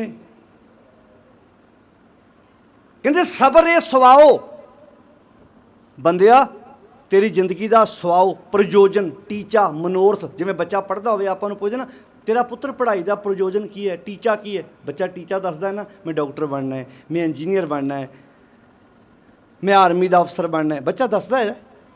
ਜਿਹੜਾ ਬੱਚਾ ਸਕੂਲ ਜਾ ਰਿਹਾ ਉਹ ਆਪਣਾ ਟੀਚਾ ਦੱਸਦਾ ਹੈ, ਮਨੋਰਥ ਦੱਸਦਾ ਹੈ। ਬੰਦਿਆ ਤੇਰਾ ਮਨੋਰਥ ਕੀ ਹੈ, ਤੈਨੂੰ ਪਤਾ? ਬਾਬਾ ਫਰੀਦ ਜੀ ਕਹਿੰਦੇ ਤੇਰਾ ਮਨੋਰਥ ਹੈ ਸਬਰ ਨੂੰ ਧਾਰਨ ਕਰਨਾ, ਜਿਹੜਾ ਤੂੰ ਗਵਾ ਚੁੱਕਾ ਹੈ, ਤੇਰੇ ਕੋਲ ਹੈ ਨਹੀਂ ਅੱਜ। ਭਾਈ ਗੁਰਦਾਸ ਜੀ ਦਾ ਮੈਂ ਇੱਕ ਦਿਨ ਬਚਨ ਪੜ੍ਹ ਰਿਹਾ ਸੀ। ਭਾਈ ਗੁਰਦਾਸ ਜੀ ਉਹ ਸ਼ਖਸੀਅਤ ਨੇ ਜਿਨ੍ਹਾਂ ਨੇ ਗੁਰੂ ਅਰਜਨ ਸਾਹਿਬ ਜੀ ਦੀ ਗੋਦ ਵਿੱਚ ਬੈਠ ਕੇ ਬਾਣੀ ਲਿਖੀ, ਜਿਹਦਾ ਪ੍ਰਕਾਸ਼ ਪੁਰਬ ਮਨਾ ਰਹੇ ਹੋ। ਭਾਈ ਗੁਰਦਾਸ ਜੀ ਕਹਿੰਦੇ ਮੈਂ ਆਪਣੇ ਜੀਵਨ ਕਾਲ 'ਚ ਕੋਈ ਪੰਛੀ ਇੱਦਾਂ ਦਾ ਨਹੀਂ ਵੇਖਿਆ ਜਿਹੜਾ ਆਲਣੇ 'ਚ ਉੱਡਣ ਤੋਂ ਪਹਿਲਾਂ ਕਿਸੇ ਸਿਆਣੇ ਕੋਲ ਪੁੱਛਣ ਜਾਂਦਾ ਹੋਵੇ ਮੈਂ ਉਡਾਨ ਭਰ ਲੱਗਾ, ਮੈਨੂੰ ਚੋਗਾ ਮਿਲੂ ਕਿ ਨਹੀਂ ਮਿਲੂ। ਕਹਿੰਦੇ ਮੈਂ ਅੱਜ ਤੱਕ ਇੱਦਾਂ ਦਾ ਪੰਛੀ ਨਹੀਂ ਵੇਖਿਆ ਵੀ ਪੰਛੀ ਆਲਣੇ 'ਚ ਉਡਾਨ ਭਰ ਲੱਗਾ, ਉਹ ਪਹਿਲਾਂ ਕਿਸੇ ਨੂੰ ਪੁੱਛਣ ਜਾਵੇ ਕਿ ਮੈਂ ਉਡਾਨ ਭਰ ਲੱਗਾ, ਮੈਨੂੰ ਚੋਗਾ ਮਿਲੂ ਕਿ ਨਹੀਂ ਮਿਲੂ, ਮੈਂ ਆਪਣੇ ਬੱਚਿਆਂ ਲਈ ਚੋਗਾ ਲਿਆ ਪਾਵਾਂਗਾ ਕਿ। ਕਹਿੰਦੇ ਪਰ ਸੈਂਕੜੇ ਇਨਸਾਨ ਸੰਸਾਰ 'ਤੇ ਹਜ਼ਾਰਾਂ ਇੱਦਾਂ ਦੇ ਮਿਲ ਜਾਂਦੇ ਆ ਜਿਹੜੇ ਕਈ ਵਾਰੀ ਅਜੇ ਕੁਆਰੇ ਲੜਕੇ ਬਾਰੇ ਪੁੱਛੀ ਜਾਂਦੇ ਨੋ ਸੇਵਾ ਕਰੂ ਸਾਡੀ ਕਿ ਨਹੀਂ ਕਰੂ। ਉਹਦਾ ਇੱਕੋ ਹੀ ਜਵਾਬ ਵੀ ਜੇ ਜ਼ੁਬਾਨ ਕੰਟਰੋਲ 'ਚ ਹੋਊ ਤੇ ਕਰੂ। ਮੈਨੂੰ ਕੋਈ ਪੁੱਛੇ ਮੈਂ ਤਾਂ ਇਹੋ ਕਹਿੰਦਾ ਹੁੰਦਾ ਵੀ ਜੇ ਤੇ ਥੋੜ੍ਹੀਆਂ ਬਹੁਤੀਆਂ ਆਦਤਾਂ ਬਦਲੀਆਂ ਤੇ ਫੇਰ ਕਰੂ ਸੇਵਾ, ਨਹੀਂ ਤੇ ਅਗਲੀ ਨੇ ਤੁਹਾਡਾ ਮੁੰਡਾ ਵੀ ਨਾਲ ਲੈ ਜਾਣਾ। ਪੱਕੀ ਗੱਲ ਇਹੋ ਹਾਲਾਤ ਨੇ ਸਾਡੇ ਸਮਾਜ ਦੇ। ਸ਼ਬਦ ਪੁੱਛਦੇ ਫਿਰਦੇ ਬਾਬਿਆਂ ਕੋਲੋਂ ਦੇਹ ਧਰਿਓ ਵੀ ਉਹਨਾਂ ਕੋਲ ਕਿਹੜੇ ਸ਼ਬਦ ਹੈ। ਜੇ ਉਹ ਨੋਹਾਂ ਪੁੱਤਾਂ ਨੂੰ ਉਸ ਤਰੀਕੇ ਨਾਲ ਰੱਖਣ ਜਾਣਦੇ ਤੇ ਵਿਆਹ ਨਾ ਕਰਾਉਂਦੇ। ਇਸੇ ਕਰਕੇ ਤੇ ਉਹ ਪੂਰ ਤਾਪ ਗੇਰੂ ਕੇ ਬਸਤਰਾ ਆਪਦਾ ਕਾ ਮਾਰਿਆ ਗ੍ਰਹਿ ਤੇ ਨਸਦਾ।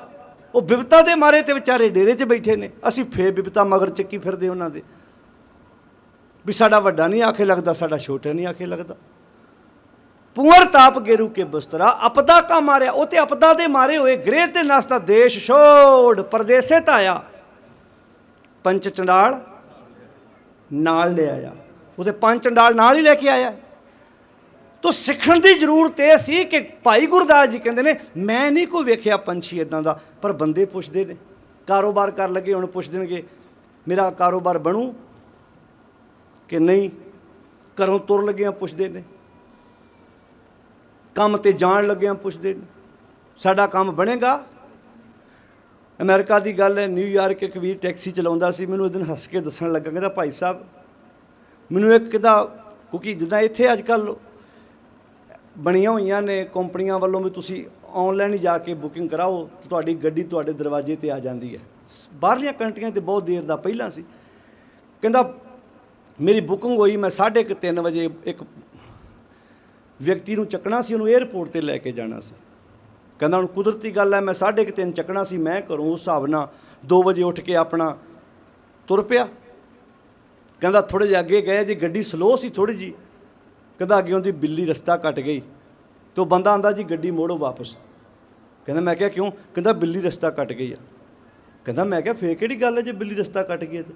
ਮੈਂ ਇਹਨਾਂ ਗੱਲਾਂ ਦੇ ਕੋਈ ਵਹਿਮ ਭਰਮ ਨਹੀਂ ਕਰਦਾ, ਤੁਸੀਂ ਕਿਉਂ ਕਰਦੇ ਹੋ?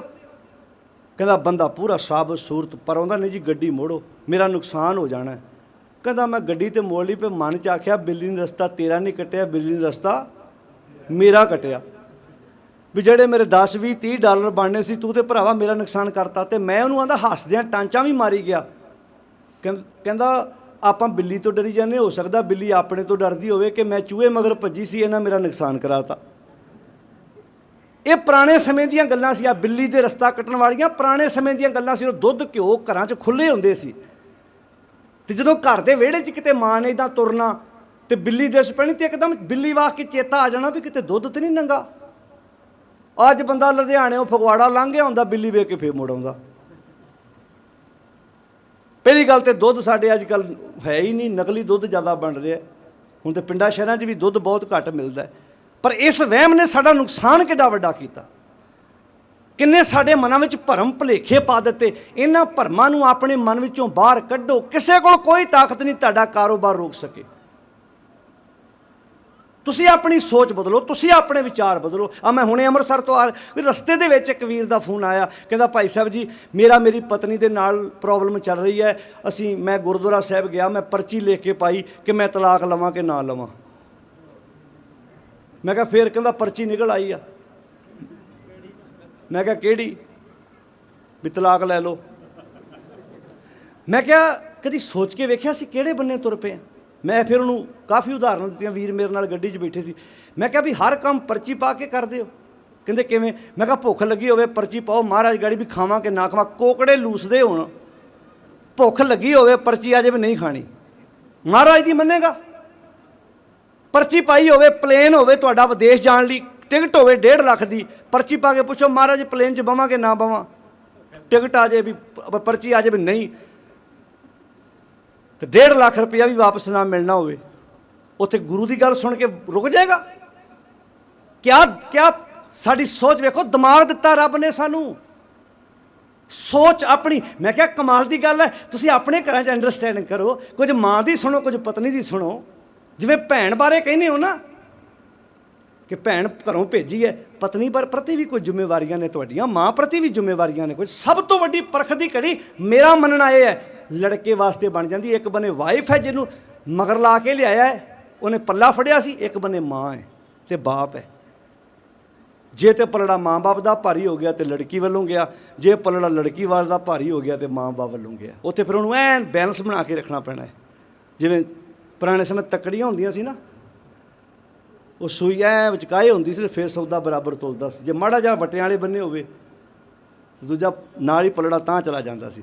ਇਹ ਪਰਿਵਾਰਾਂ ਨੂੰ ਸੋਚਣ ਦੀ ਲੋੜ ਹੈ, ਕਿਸੇ ਕੋਲੋਂ ਪੁੱਛਣ ਦੀ ਲੋੜ ਨਹੀਂ। ਇੱਦਾਂ ਦੇ ਫੈਸਲੇ ਜਿਹੜੇ ਪੁੱਛਦੇ ਨੇ ਜਾ ਕੇ, ਇਹਦਾ ਆਪਣਾ ਦਿਮਾਗ ਹੈ ਨਹੀਂ ਭਾਈ, ਤੁਸੀਂ ਬਾਕੀ ਸਾਰੇ ਕੰਮ ਆਪਣੀ ਸੋਚ ਮੁਤਾਬਕ ਕਰਦੇ ਹੋ, ਇੱਦਾਂ ਦੇ ਫੈਸਲੇ ਨਹੀਂ। ਮੈਂ ਕਿਹਾ ਇਹਦਾ ਮਤਲਬ ਗੁਰੂ ਨੂੰ ਹੋਰ ਕੋਈ ਕੰਮ ਨਹੀਂ, ਗੁਰੂ ਸਾਹਿਬ ਤੁਹਾਡੇ ਡਿਵੋਰਸ ਕਰਾਉਣ ਵਾਸਤੇ ਵਿਹਲਾ ਬੈਠਾ ਹੈ। ਮਤਲਬ ਸਾਡੀ ਸੋਚ ਵੇਖੋ ਕਿੱਥੇ ਬੈਠੀ ਹੈ। ਅਜੇ ਤੱਕ ਸਾਡੇ ਸਿੱਖ ਇੱਥੇ ਖਲੋਤੇ ਹੋਏ ਨੇ ਕਿ ਅਸੀਂ ਆਪਣੀ ਸੋਚ ਮੁਤਾਬਕ, ਬਾਣੀ ਨੇ ਸਾਡੀ ਸੋਚ ਘੜਨੀ ਹੈ, ਸੋਚ ਮੁਤਾਬਕ, ਜਿਹਨੂੰ ਦੀਜੇ ਬੁੱਧ ਵਿਵੇਕਾ ਕਹਿੰਦੇ ਆ। ਪਾਠ ਪੜ੍ਹਿਓ ਅਰ ਵੇਦ ਵਿਚਾਰਿਓ, ਨਿਵਲ ਭਯੰਗਮ ਸਾਧੇ, ਪੰਚ ਜਨਾ ਸਿਓ ਸੰਗ ਨਾ ਛੁਟਕਿਓ, ਅਦਕ ਅਹਮ ਬੁੱਧ ਬਾਧੇ ਪਿਆਰੇ, ਇਨ ਬਿਦ ਮਿਲਣ ਨਾ ਜਾਈ। ਮੈਂ ਕੀਏ ਕਰਮ ਅਨੇਕਾਂ, ਹਾਰ ਪਰਿਓ ਸੁਆਮੀ ਕੇ ਦੁਆਰੇ ਦੀਜੈ ਵਿਵੇਕ ਬੁੱਧ। ਵਿਵੇਕ ਬੁੱਧ ਕਿਹੜੀ ਹੁੰਦੀ ਭਲਾ? ਜਿਹੜੀ ਚੰਗੇ ਤੇ ਮਾੜੇ ਕੰਮ ਦੀ ਪਰਖ ਕਰੇ ਤੇ ਪਰਖ ਕਰਨ ਤੋਂ ਬਾਅਦ ਤੁਹਾਨੂੰ ਚੰਗਾ ਕੰਮ ਕਰਨ ਲਈ ਪ੍ਰੇਰਨਾ ਦੇਵੇ, ਇਹਨੂੰ ਵਿਵੇਕ ਬੁੱਧ ਕਹਿੰਦੇ ਨੇ। ਸਾਡੇ ਇੱਥੇ ਜਿਹੜਾ ਕਿਸੇ ਦੇ ਹੱਥ ਦਾ ਖਾਣਾ ਨਹੀਂ ਖਾਂਦਾ ਉਹਨੂੰ ਵੀ ਵਿਵੇਕੀ ਕਹਿ ਦਿੰਦੇ ਕਈ ਵਾਰੀ, ਕਹਿੰਦੇ ਇਹਨੇ ਹੱਥ ਲਾਤਾ ਤੇ ਵਿਵੇਕੀ ਹੈ ਭਾਈ। ਬਾਬੇ ਨਾਨਕ ਜੀ ਇੱਦਾਂ ਦਾ ਵਿਵੇਕੀ ਹੁੰਦੇ ਤੇ ਫਿਰ ਗੁਰੂ ਨਾਨਕ ਸਾਹਿਬ ਤੇ ਪ੍ਰਚਾਰ ਕਰ ਹੀ ਨਹੀਂ ਸਕਦੇ। ਸਾਰੀ ਦਿਹਾੜੀ ਭਾਈ ਮਰਦਾਨਾ ਜੀ ਉਹਨਾਂ ਦੇ ਨਾਲ ਨੇ। ਜਦੋਂ ਸ਼ਾਮਾਂ ਨੂੰ ਪ੍ਰਸ਼ਾਦਾ ਛਕਣ ਦਾ ਵਕਤ ਹੁੰਦਾ, ਮਹਾਰਾਜ ਕਹਿੰਦੇ ਹੋਣਗੇ ਮਰਦਾਨਾ ਥੋੜ੍ਹਾ ਜਿਹਾ ਪਰਾਂ ਹੋ ਕੇ ਬਹਿ, ਕਹਿ ਸਕਦੇ ਸੀ। ਅਤੇ ਇਕੱਠੇ ਬੈਠ ਕੇ ਭਾਈ ਕਿਹਾ, ਭਾਈ ਦਾ ਅਰਥ ਭਰਾ ਹੁੰਦਾ ਹੈ। ਸਭ ਤੋਂ ਵੱਧ ਜੀਵਨ ਦੇ ਵਿੱਚ ਗੁਰੂ ਨਾਨਕ ਸਾਹਿਬ ਦਾ ਜੇ ਕਿਸੇ ਨੇ ਸਾਥ ਮਾਣਿਆ ਤਾਂ ਸਤਿਕਾਰਯੋਗ ਭਾਈ ਮਰਦਾਨਾ ਜੀ ਨੇ ਮਾਣਿਆ। ਹੁਣ ਸੋਚ ਕੇ ਵੇਖੋ ਗੁਰੂ ਸਾਹਿਬ ਨੇ ਕਿਹੜੀ ਵਿਚਾਰ ਬਖਸ਼ਿਸ਼ ਕੀਤੀ। ਤੇ ਸਮਾਂ ਇੱਕ ਖਲਾ ਪਤਾ ਕਿਉਂ ਆਇਆ, ਖੜੋਤ ਪਤਾ ਕਿਉਂ ਆਈ? ਕਿਉਂਕਿ ਅਸੀਂ ਬਾਣੀ ਪੜ੍ਹਨੀ ਵਿਚਾਰਨੀ ਛੱਡ ਬੈਠੇ। ਸਾਡੇ ਨਾਲ ਤਾਂ ਇੱਦਾਂ ਹੋ ਰਿਹਾ ਜਿਵੇਂ ਇੱਕ ਕਲਾਸ ਰੂਮ ਵਿੱਚ 20 ਟੀਚਰ ਪੜ੍ਹਾ ਰਹੇ ਹੋਣ ਅਤੇ ਅੱਗੇ ਸਟੂਡੈਂਟ ਇੱਕ ਵੀ ਹੈ ਨਹੀਂ। ਹੁਣ ਤੁਸੀਂ ਕਹੋਗੇ ਇਹ ਕਿਵੇਂ? ਇੱਦਾਂ ਹੋ ਸਕਦਾ? ਹਾਂਜੀ ਹੋ ਸਕਦਾ। 20 ਅਖੰਡ ਪਾਠ ਇੱਕ ਰੂਮ 'ਚ ਹੋ ਰਹੇ ਨੇ, ਇੱਕ ਹਾਲ 'ਚ ਹੋ ਰਹੇ ਨੇ, ਅਤੇ ਅੱਗੇ ਸੁਣਨ ਵਾਲਾ ਉੱਚੀ ਬੋਲੋ ਹੁਣ। ਯਾਨੀ ਕਿ 20 ਟੀਚਰ ਪੜ੍ਹਾ ਰਹੇ ਨੇ, ਅਸੀਂ ਉਹਨਾਂ ਉੱਦਾਂ ਸਿਆਣੇ ਹਾਂ। ਇੱਕ ਰੂਮ 'ਚ ਇੱਕ LCD LED ਲੱਗਦੀ ਹੈ, 2 ਨਹੀਂ ਲਾਉਂਦੇ ਅਸੀਂ। ਇੱਕ ਕਲਾਸ ਰੂਮ 'ਚ ਇੱਕੋ ਹੀ ਟੀਚਰ ਪੜ੍ਹਾਉਂਦਾ ਹੈ, 2 ਇਕੱਠੇ ਨਹੀਂ ਪੜ੍ਹਾ ਸਕਦੇ। ਪਰ ਗੁਰੂ ਗ੍ਰੰਥ ਸਾਹਿਬ ਮਹਾਰਾਜ ਤੁਹਾਡੇ ਨਾਲ ਤੇ ਅਸੀਂ ਇੱਦਾਂ ਦਾ ਕੰਮ ਸ਼ੁਰੂ ਕਰ ਦਿੱਤਾ, ਇੱਕੇ ਹਾਲ 'ਚ 50-50 ਅਖੰਡ ਪਾਠ। ਉਹਨਾਂ ਵਿੱਚੋਂ ਇੱਕ ਪੜ੍ਹਦਾ, ਬਾਕੀਆਂ ਨੇ ਇੱਦਾਂ ਮੂੰਹ ਦੇ ਉੱਤੇ ਇੱਦਾਂ ਰੱਖਿਆ। ਕਹਿੰਦੇ ਜੀ ਮਰਿਆਦਾ ਵਾਲੇ ਅਖੰਡ ਪਾਠ। ਕੀ ਆਂਦੇ ਜੀ? ਬੋਲੋ ਸਾਰੇ। ਮਰਿਆਦਾ ਵਾਲੇ ਅਖੰਡ ਪਾਠ, ਇੱਦਾਂ ਸ਼ਬਦ ਬੋਲਦੇ ਆ। ਸਿੱਖ ਨੇ ਰੋਜ਼ ਬਾਣੀ ਪੜ੍ਹਨੀ ਹੈ, ਖਾਣਾ ਰੋਜ਼ ਖਾਂਦੇ ਆ, ਇਸ਼ਨਾਨ ਰੋਜ਼ ਕਰਦੇ ਆ, ਕੱਪੜੇ ਰੋਜ਼ ਧੋਤੇ ਸਾਫ ਸੁਥਰੇ ਪਾਉਂਦੇ ਆ। ਇੱਦਾਂ ਹੀ ਬਿਨ ਖਾਏ ਬੂਝੇ ਨਹੀਂ ਭੂਖ, ਬਿਨਾਂ ਖਾਣ ਤੋਂ ਭੁੱਖ ਨਹੀਂ ਮਿਟਣੀ। ਜਿੱਥੇ ਅਸੀਂ ਗੁਰੂ ਗ੍ਰੰਥ ਸਾਹਿਬ ਦਾ ਪਹਿਲਾ ਪ੍ਰਕਾਸ਼ ਪੁਰਬ ਮਨਾ ਰਹੇ ਹਾਂ, ਆਓ ਬਾਣੀ ਪੜ੍ਹ ਕੇ ਆਪਣੇ ਅੰਦਰ ਵੀ ਪ੍ਰਕਾਸ਼ ਕਰੀਏ। ਗੁਰ ਸਮਾਨ ਤੀਰਥ ਨਹੀਂ ਕੋਏ, ਸਰ ਸੰਤੋਖ ਤਾਸ਼ ਗੁਰ ਹੋਏ। ਗੁਰੂ ਸੰਤੋਖ ਦਾ ਸਰੋਵਰ ਹੈ। ਅਤੇ ਪਾਤਸ਼ਾਹ ਜੀ ਕਹਿੰਦੇ ਨੇ ਅੰਮ੍ਰਿਤ ਨੀਰ। ਕਿਵੇਂ ਸਰੋਵਰ ਹੈ? ਹੁਣ ਸਰੋਵਰ 'ਤੇ ਜਲ ਹੁੰਦਾ ਜਿੱਥੇ ਲੋਕ ਨਹਾਉਂਦੇ ਨੇ, ਤਨ ਇਸ਼ਨਾਨ ਕਰਦਾ। ਇੱਥੇ ਕਿਹੜਾ ਨੀਰ ਹੈ? ਸੁਣਿਓ ਹੁਣ, ਕੱਲਾ ਕੱਲਾ ਸ਼ਬਦ ਸੁਣਿਓ ਮਹਾਰਾਜ ਕੀ ਕਹਿੰਦੇ ਨੇ। ਅੰਮ੍ਰਿਤ ਨੀਰ ਗਿਆਨ ਮਨ ਮੱਜਾਨਾ। ਅੰਮ੍ਰਿਤ ਨੀਰ ਗੁਰੂ ਵੱਲੋਂ ਮਿਲਿਆ ਨਾਮ, ਇਹ ਜਲ ਵਾ। ਗੁਰੂ ਵੱਲੋਂ ਮਿਲਿਆ ਨਾਮ, ਇਹ ਕੀ ਹੈ ਜੀ? ਜਲ ਵਾ। ਹੁਣ ਇਸ ਜਲ 'ਚ ਇਸ਼ਨਾਨ ਕਿਵੇਂ ਹੋਣਾ? ਗਿਆਨ ਮਨ ਮੱਜਾਨਾ।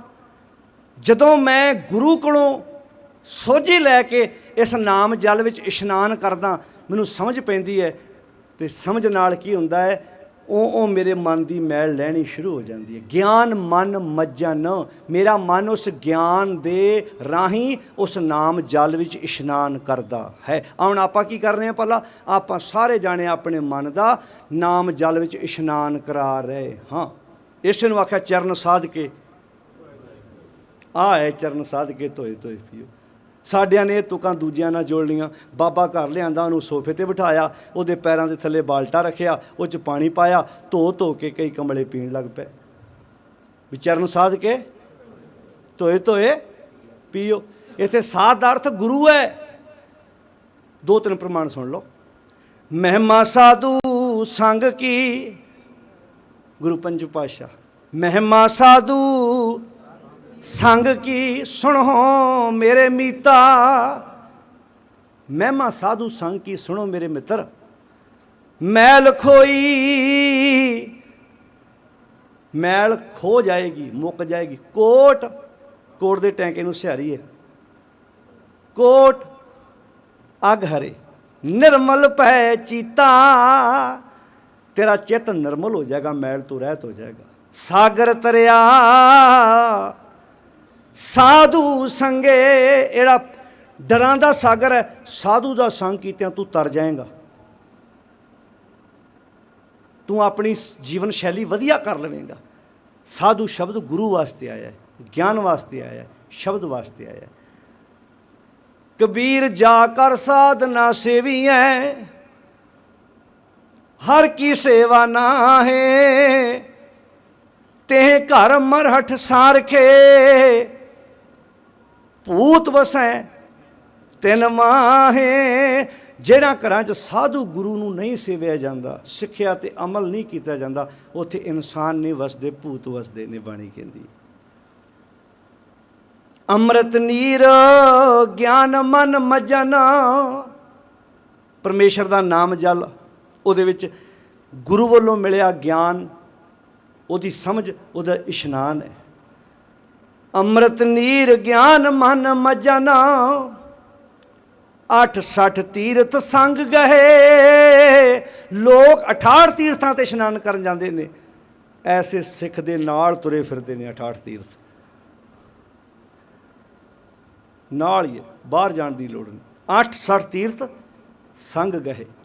ਗੁਰ ਉਪਦੇਸ਼ ਜਵਾਹਰ ਮਾਣਕ, ਗੁਰੂ ਦਾ ਉਪਦੇਸ਼ ਜਵਾਹਰ ਤੇ ਮਾਣਕ ਵਾ। ਮੱਤ ਵਿੱਚ ਰਤਨ ਜਵਾਹਰ ਮਾਣਕ, ਜੇ ਇੱਕ ਗੁਰ ਕੀ ਸਿੱਖ ਸੁਣੀ। ਤੇਰੀ ਮੱਤ ਵਿੱਚ ਹੀ ਹੀਰੇ ਜਵਾਹਰਾਤ ਕੀਮਤੀ ਮੋਤੀ ਹੈਗੇ ਆ। ਇੱਕ ਗੁਰੂ ਦੀ ਸਿੱਖਿਆ ਸੁਣ ਲਾ, ਸਭ ਕੁਝ ਹੀ ਪ੍ਰਗਟ ਹੋ ਜਾਣਾ ਹੈ। ਤੇਰੇ ਕੋਲ ਬੜੇ ਕੀਮਤੀ ਰਤਨ ਹੈਗੇ। ਗੁਰ ਉਪਦੇਸ਼, ਗੁਰੂ ਦਾ ਉਪਦੇਸ਼ ਕੀ ਆ, ਜਵਾਹਰ ਮਾਣਕ। ਤਾਂ ਆਖਿਆ ਸੀ ਨਾ ਗੁਰੂ ਕਾ ਸ਼ਬਦ ਰਤਨ ਹੈ। ਤਾਂ ਆਖਿਆ ਸੀ ਨਾ ਗੁਰੂ ਦਾ ਸ਼ਬਦ ਹੀਰੇ ਦੀ ਤਰ੍ਹਾਂ ਕੀਮਤੀ ਆ। ਪਰ ਅਸੀਂ ਤੇ ਇਹਨਾਂ ਸ਼ਬਦਾਂ ਦੀ ਕੋਈ ਵੈਲਿਊ ਨਹੀਂ ਜਾਣੀ। ਅਸੀਂ ਤਾਂ ਕਈ ਤੇ ਘਰਾਂ 'ਚ ਪਾਠ ਰਖਾ ਕੇ ਵੀ ਦੂਜਿਆਂ ਕੋਲੋਂ ਸ਼ਬਦ ਕਰਾਉਣ ਤੁਰ ਪੈਂਦੇ, ਵੀ ਕੋਈ ਸ਼ਬਦ ਕਰ ਜੋ ਜੀ ਸਾਨੂੰ ਸਿੱਖਿਆ। ਮਾਈ ਸਤ ਸਤ ਸਤ ਹਰ ਸਾਦਾ, ਬਚਨ ਗੁਰੂ ਜੋ ਪੂਰੇ ਕਹਿਓ, ਮੈਂ ਸ਼ੀਕ ਗਾਂਠਰੀ ਬਾਂਦਾ। ਜਿਵੇਂ ਬਾਪ ਨਹੀਂ ਪੁੱਤ ਨੂੰ ਕਹਿੰਦਾ, ਪੁੱਤ ਵਿਦੇਸ਼ ਚੱਲਿਆ, ਆਹ ਗੱਲ ਮੇਰੀ ਘੁੱਟ ਕੇ ਪੱਲੇ ਨਾ ਬੰਨ ਲਈ। ਧੀਏ ਤੂੰ ਸਹੁਰੇ ਚੱਲੀ ਐ, ਆਹ ਗੱਲ ਮੇਰੀ ਘੁੱਟ ਕੇ ਪੱਲੇ ਬੰਨ ਲਈ। ਤੇ ਗੁਰੂ ਜੀ ਕੀ ਕਹਿੰਦੇ ਆ, ਉਹ ਸਿੱਖਾ ਤੂੰ ਸਮਾਜ ਤੁਰਨਾ, ਆਹ ਸ਼ਬਦ ਮੇਰਾ ਘੁੱਟ ਕੇ ਪੱਲੇ ਬੰਨ ਲਈ। ਗੁਰੂ ਦਾ ਵਚਨ ਬੰਨਣਾ। ਸਤਿਗੁਰ ਬਚਨ ਤੁਮਾਰੇ ਨਿਰਗੁਣ ਨਿਸਤਾਰੇ, ਸਤਿਗੁਰ ਬਚਨ ਤੁਮਾਰੇ ਨਿਰਗੁਣਾ 'ਚ ਵੀ ਗੁਣ ਪੈਦਾ ਕਰ ਦਿੰਦੇ ਨੇ। ਗੁਰ ਉਪਦੇਸ਼ ਜਵਾਹਰ ਮਾਣਕ, ਸੇਵੈ ਸਿੱਖ, ਜਿਹੜਾ ਸੇਵਦਾ ਵਾ ਸਿੱਖ। ਸੁਖੋਜ ਲਹੈ, ਪੜ੍ਹਾਈ ਹੋ ਰਹੀ ਆ, ਜਿਹੜਾ ਬੱਚਾ ਪੜ੍ਹਦਾ ਉਹਦੀ ਸਕੂਲ ਦੇ ਬਾਹਰ ਫੋਟੋ ਲੱਗ ਜਾਂਦੀ ਹੈ, ਜਿਹੜਾ ਨਹੀਂ ਪੜ੍ਹਦਾ ਫੇਲ ਵੀ ਹੋ ਜਾਂਦਾ। ਸੇਵੈ ਸਿੱਖ ਸੁਖੋਜ ਲਹੈ। ਗੁਰ ਦਰਿਆਓ ਸਦਾ ਜਲ ਨਿਰਮਲ, ਦੁਨਿਆਵੀ ਦਰਿਆਵਾਂ ਦੇ ਪਾਣੀ ਮੈਲੇ ਹੋ ਜਾਣੇ ਆ, ਦੁਨਿਆਵੀ ਦਰਿਆਵਾਂ ਦੇ ਜਲ ਮੁੱਕ ਵੀ ਜਾਂਦੇ ਆ, ਪਰ ਗੁਰੂ ਐਸਾ ਦਰਿਆ ਵਾ ਜਿਹਦਾ ਜਲ ਕਦੀ ਨਾ ਮੁੱਕਦਾ ਤੇ ਨਾ ਕਦੀ ਮੈਲਾ ਹੁੰਦਾ। ਕਿਸੇ ਜਲ 'ਚ 4 ਬੰਦੇ ਵੱਧ ਨਹਾ ਜਾਣ, ਫਿਰ ਕਹਿੰਦੇ ਜੀ ਹੁਣ ਪਾਣੀ ਮੈਲਾ ਹੋ ਗਿਆ, ਥੋੜ੍ਹਾ ਜਿਹਾ ਸਾਫ਼ ਕਰਨਾ ਪੈਣਾ, ਫਿਲਟਰ ਲਵਾਉਣੇ ਪੈਣੇ ਨੇ। ਪਰ ਗੁਰੂ ਨੇ ਨਾ, ਗੁਰੂ ਦਾ ਜਲ ਨਿਰਮਲ ਹੀ ਹੈ, ਇਹ ਮੈਲਾ ਹੋਣਾ ਹੀ ਨਹੀਂ ਕਦੀ। ਗੁਰ ਦਰਿਆਓ, ਸਾਰੇ ਪੜੋ ਨਾਲ, ਗੁਰ ਦਰਿਆਓ ਸਦਾ ਜਲ ਨਿਰਮਲ, ਸਦਾ ਹੀ ਜਲ ਨਿਰਮਲ। ਮਿਲਿਆ ਇਸ ਜਲ ਨੂੰ, ਮਿਲਿਆ ਇਸ ਜਲ ਵਿੱਚ ਜਾਇਆ, ਮਿਲਿਆ ਦੁਰਮਤ ਮੈਲ ਹਰੈ। ਇਹਨੂੰ ਮਿਲਣ ਨਾਲ ਦੁਰਮਤ ਦੀ ਮੈਲ ਹਰ ਜਾਂਦੀ ਆ, ਮੁੱਕ ਜਾਂਦੀ ਆ, ਖਤਮ ਹੋ ਜਾਂਦੀ ਆ, ਮਨਫੀ ਹੋ ਜਾਂਦੀ ਆ। ਸਤਿਗੁਰ ਪਾਇਐ ਪੂਰਾ ਨਹਾਵਣ, ਸਤਿਗੁਰੂ ਨੂੰ ਪਾ ਲਈਏ ਤੇ ਨਹਾਉਣਾ ਪੂਰਾ ਹੋ ਜਾਂਦਾ ਵਾ, ਨਹੀਂ ਤੇ ਸਾਰੀ ਜ਼ਿੰਦਗੀ ਨਹਾਤਿਆਂ ਬੰਦੇ ਦਾ ਨਹਾਉਣਾ ਪੂਰਾ ਹੁੰਦਾ ਹੀ ਨਹੀਂ। ਕਿਉਂਕਿ ਨਹਾਵਣ ਚੱਲੇ ਤੀਰਥੀ, ਮਨ ਖੋਟੇ ਤਨ ਚੋਰ। ਇੱਕ ਭਉ ਲੱਥੀ ਨਹਾਤਿਆਂ, ਦੋਏ ਪਾ ਚੜੀਅਸ ਹੋਰ। ਬਾਹਰ ਤੋਤੀ ਤੂੰ ਬੜੀ, ਅੰਦਰ ਅੰਦਰ ਵਿਸ਼ਨ ਕੋਰ। ਤੇ ਸਾਧ ਭਲਿਆ ਨਹਾਤਿਆਂ। ਚੋਰ ਸੇ ਚੋਰਾ ਚੋਰ, ਚੋਰ ਨਹਾਈ ਗਿਆ, ਅੰਦਰੋਂ ਜ਼ਹਿਰ ਨਹੀਂ ਗਈ ਉਹਦੇ, ਉਹ ਤੁੰਮੇ ਵਾਲਾ ਸਾਫ ਹੋ ਗਿਆ। ਮਿਲਿਆ ਦੁਰਮਤ ਮੈਲ ਹਰੇ, ਸਤਿਗੁਰ ਪਾਇਐ ਪੂਰਾ ਨਹਾਵਣ। ਜਦੋਂ ਸਤਿਗੁਰੂ ਨੂੰ ਪਾ ਲਿਆ, ਸਤਿਗੁਰੂ ਨੂੰ ਕਿਹਨੇ ਪਾਉਣਾ? ਮਨ ਨੇ। ਜਿਵੇਂ ਬੱਚਾ ਸਕੂਲ ਤਨ ਲੈ ਗਿਆ, ਪਰ ਜਦੋਂ ਦਾ ਮਨ ਸਟੱਡੀ ਕਰਦਾ ਫਿਰ ਅੱਗੇ ਤੁਰਦਾ ਨਾ। ਸਿੱਖ ਸਰੀਰ ਨੂੰ ਤੇ ਗੁਰਦੁਆਰੇ ਲੈ ਆਇਆ, ਜਦੋਂ ਦੀ ਸੁਰਤ ਸ਼ਬਦ ਵਿੱਚ ਜੁੜੀ, ਫਿਰ ਇੱਦਾਂ ਹੋਇਆ ਏਕ ਜੋਤ ਏਕਾ ਮਿਲੀ। ਗੁਰੂ ਦੀ ਸਿੱਖਿਆ ਨਾਲ ਇਹਦੇ ਮਨ ਦੀ ਜੋਤ ਗੁਰੂ ਅਕਾਲ ਪੁਰਖ ਦੀ ਜੋਤ ਨਾਲ ਇੱਕਮਿਕ ਹੋ ਗਈ। ਏਕ ਜੋਤ ਏਕਾ ਮਿਲੀ, ਕਿੰਬਾ ਹੋਏ ਮੋਹੇ। ਹੁਣ ਕਿਵੇਂ ਵੱਖਰੀ ਹੋਏਗੀ? ਜਿਤ ਘਟ ਨਾਮ ਨਾ ਉਪਜੈ। ਜਿਸ ਘਟ ਵਿੱਚ, ਜਿਸ ਹਿਰਦੇ 'ਚ, ਵੇਖੋ ਘਟ ਸ਼ਬਦ ਰਸਤੇ ਲਈ ਵੀ ਆਇਆ ਬਾਣੀ 'ਚ, ਤੇ ਘਟ ਸ਼ਬਦ ਬਾਣੀ 'ਚ ਹਿਰਦੇ ਲਈ ਵੀ ਆਇਆ। ਘਟ ਅਵ ਘਟ ਡੂੰਗਰ ਘਣਾ, ਇੱਕ ਨਿਰਗੁਣ ਬੈਲ ਹਮਾਰ, ਉੱਥੇ ਘਟ ਦਾ ਅਰਥ ਰਸਤਾ ਹੈ। ਤੇ ਸਭੈ ਘਟ ਰਾਮ ਬੋਲੇ, ਰਾਮਾ ਬੋਲੇ, ਉਸ ਘਟ ਦਾ ਅਰਥ ਹਿਰਦਾ ਵਾ। ਬੋਲਾਂਗੇ ਦੋਨਾਂ ਨੂੰ ਘੱਟ ਹੀ, ਪਰ ਪ੍ਰਕਰਨ ਮੁਤਾਬਕ ਉਹਨਾਂ ਦੇ ਅਰਥ ਬਦਲ ਜਾਣਗੇ। ਹੁਣ ਇੱਥੇ ਕਿੰਨੀ ਪਿਆਰੀ ਗੱਲ ਕਹਿ ਦਿੱਤੀ, ਏਕ ਜੋਤ ਏਕਾ ਮਿਲੀ, ਕਿੰਬਾ ਹੋਏ ਮੋਏ। ਜਿਤ ਘਟ ਨਾਮ ਨਾ ਉਪਜੈ, ਫੂਟ ਮਰੈ ਜਨ ਸੋ। ਜਿਸ ਘਟ ਵਿੱਚ ਨਾਮ ਨਹੀਂ ਨਾ ਪੈਦਾ ਹੋਇਆ, ਗੁਣ ਨਹੀਂ ਪੈਦਾ ਹੋਏ, ਉਹ ਫੁੱਟ ਮਰੇ। ਭਾਵ ਹੰਕਾਰ ਨੇ ਉਹਨੂੰ ਪਾੜ ਦਿੱਤਾ, ਹੰਕਾਰ ਨੇ ਉਹਦਾ ਜੀਵਨ ਤਬਾਹ ਕਰ ਦਿੱਤਾ। ਸਾਵਲ ਸੁੰਦਰ ਰਾਮਈਆ, ਇਹ ਸਾਂਵਲੇ ਰੰਗ ਵਾਲੇ ਰਮੇ ਹੋਏ ਪਰਮਾਤਮਾ। ਮੇਰਾ ਮਨ ਲਾਗਾ ਤੋਹੇ, ਹੁਣ ਮੇਰਾ ਮਨ ਤੋਹੇ ਲੱਗ ਗਿਆ, ਤੇਰੇ ਨਾਲ ਲੱਗ ਗਿਆ। ਸਾਧ ਮਿਲੈ ਸਿੱਧ ਪਾਈਐ, ਹੁਣ ਸਾਧੂ ਗੁਰੂ ਜੀਵਨ 'ਚ ਆ ਗਿਆ, ਹੁਣ ਸਿੱਧੀ ਮਿਲ ਗਈ। ਕਿ ਜੋਗ ਇਹ ਭੋਗ, ਹੁਣ ਦੁਨਿਆਵੀ ਜੋਗੀਆਂ ਦੇ ਜੋਗ ਕੀ ਮੁਕਾਬਲਾ ਕਰਨਗੇ ਜਿਹਨੂੰ ਗੁਰੂ ਦਾ ਉਪਦੇਸ਼ ਮਿਲ ਗਿਆ। ਸਾਧ ਮਿਲੈ ਸਿੱਧ ਪਾਈਐ, ਕਿ ਇਹ ਜੋਗ ਕੇ ਭੋਗ। ਦੋ ਮਿਲ ਕਾਰਜ ਉਪਜੈ, ਰਾਮ ਨਾਮ ਸੰਜੋਗ। ਦੋ ਮਿਲ ਦਾ ਅਰਥ ਕੀ ਹੈ? ਸ਼ਬਦ ਤੇ ਸੁਰਤ ਜਦੋਂ ਦੋਵੇਂ ਮਿਲ ਪਏ, ਕਾਰਜ ਉਪਜ ਗਿਆ। ਟੀਚਰ ਦੀ ਪੜ੍ਹਾਈ ਤੇ ਸਟੂਡੈਂਟ ਦਾ ਬ੍ਰੇਨ ਜਦੋਂ ਰਲ ਗਿਆ, ਸੁਰਤ ਰਲ ਗਈ, ਫਸਟ ਡਿਵੀਜ਼ਨ ਲੈ ਗਿਆ ਅਗਲਾ। ਤਨ ਭਾਵੇਂ 3 ਘੰਟੇ ਕਲਾਸ 'ਚ ਬੈਠ ਰਵੇ, ਜੇ ਪੜ੍ਹਾਈ 'ਚ ਧਿਆਨ ਹੀ ਨਹੀਂ, ਕਿੱਦਾਂ ਪਾਸ ਹੋਏਗਾ? ਦੋ ਮਿਲ ਕਾਰ, ਕੱਲਾ ਟੀਚਰ ਨਹੀਂ ਨਾ, ਸਟੂਡੈਂਟ ਦਾ ਵੀ ਤੇ ਨਾਲ ਮਿਲਾਪ ਚਾਹੀਦਾ, ਤਾਂ ਗੱਲ ਬਣਦੀ ਹੈ। ਦੋ ਮਿਲ ਕਾਰਜ ਉਪਜੈ, ਰਾਮ ਨਾਮ ਸੰਜੋਗ। ਲੋਕ ਜਾਣੇ ਇਹ ਗੀਤ ਹੈ, ਉਹਦੇ ਸਧਾਰਨ ਜਿਹਾ ਗੀਤ ਹੀ ਹੈ। ਇਹ ਤੋਂ ਬ੍ਰਹਮ ਵਿਚਾਰ, ਜਿਉਂ ਕਾਂਛੀ ਉਪਦੇਸ਼ ਹੋਏ। ਮਾਨ ਸਮਰਤੀ ਬਾਰ, ਕਹਿੰਦੇ ਬਨਾਰਸ ਦੀ ਧਰਤੀ ਤੇ ਜਦੋਂ ਪ੍ਰਾਣੀ ਚੜ੍ਹਾਈ ਕਰਨ ਲੱਗਦਾ ਸੀ, ਇਹਨੂੰ ਉਪਦੇਸ਼ ਦਿੱਤਾ ਜਾਂਦਾ ਸੀ ਕਿ ਤੈਨੂੰ ਮਰਨ ਤੋਂ ਬਾਅਦ ਮੁਕਤੀ ਮਿਲੂ। ਭਗਤ ਕਬੀਰ ਜੀ ਕਾਂਛੀ 'ਚ ਬਹਿ ਕੇ ਕਹਿੰਦੇ ਆ, ਕਹਿੰਦੇ ਮੈਨੂੰ ਨਹੀਂ ਪਤਾ ਉਹਨੂੰ ਮਰਨ ਤੋਂ ਬਾਅਦ ਮੁਕਤੀ ਮਿਲਣੀ ਕਿ ਨਹੀਂ ਮਿਲਣੀ, ਪਰ ਗੁਰੂ ਦੇ ਸ਼ਬਦ ਨਾਲ ਜਿਉਂਦੇ ਜੁੜ ਕੇ ਵੇਖ, ਤੂੰ ਇੱਥੇ ਮੁਕਤ ਹੋ ਜਾਏਗਾ ਭਲਿਆ। ਜਿਉਂ ਕਾਂਛੀ ਉਪਦੇਸ਼ ਹੋਏ, ਮਾਨਸ ਮਰਤੀ ਵਾਰ। कोई गावे को सुने, सारे बोलो, हर नामा चित लाए। कोई गाउंदा है, कोई सुनदा है, कोई विचारदा है। कहो कबीर सेंसा नहीं, इस कोई हुण शक नहीं रहा। अंत परम गत पाए, कि बंदे नूं परम अवस्था प्राप्त ना होवे, बंदे दी सुरत उच्ची ना होवे, ये हो ही नहीं सकदा। इस कोई शक रहा ही नहीं। कोई सतगुर मिले पूरा नहावण, जो सतगुर जीवन च आया तो नहाना पूरा हो गया। पशु परे तो देव करे, पशु बिरती देव बिरती बन गई। अंदर दे पशु मर गए, जिन्होंने आख्या सी करतूत पशु की मानस जात। अंदर दे पशु मर गए। ओड़ा पैर चोलना गधा नाचिया सी ना, हुण वो भैंसा भगत करावे हो गया। वो सारा हुण ककरिया, वो जिहड़े सारे अंदर दे पशु सी ना, हुण वो सोहणे स्रोते बन गया। मृतक को पायो तन सासा हो गया ना। बिशरत आण मिलाया पशु प्रेत मुग्ध पै श्रोते। अंदर दे पशु मारने आ, उन्होंने श्रोते बनाना, ये तेरे जिंदगी का मकसद होना चाहिए। जे ये पशु ना जींदे जी मारे, तो फिर भाई जिउंदे जी मानस मूरत नानक नाम करनी कुत्ता दर फरमान ही होएगा। फिर शक्ल मनुख वाली होएगी तो काम तेरे कूकर वाले होणगे। गुरु नानक साहिब आसा राग विच कहंदे ने, मानस मूरत नानक नाम करनी कुत्ता दर फरमान। तो पातशाह जी तीसरे बंद विच कहंदे ने, रत्ता सच नाम तल हीयल, सो गुर परमल कहिए। रत्ता जिहड़ा गुरु है ना, सच नाम तल हीयल। तल कहंदे ने तला, जिन्होंने आपां कहंदे पैर दी तली, हत्थ दी तली, तली दी बाहरला पासा। हीयल कहंदे हिरदे नूं। गुरु अंदरों बाहरों परमेश्वर दे नाम विच ही रंगिया होया है।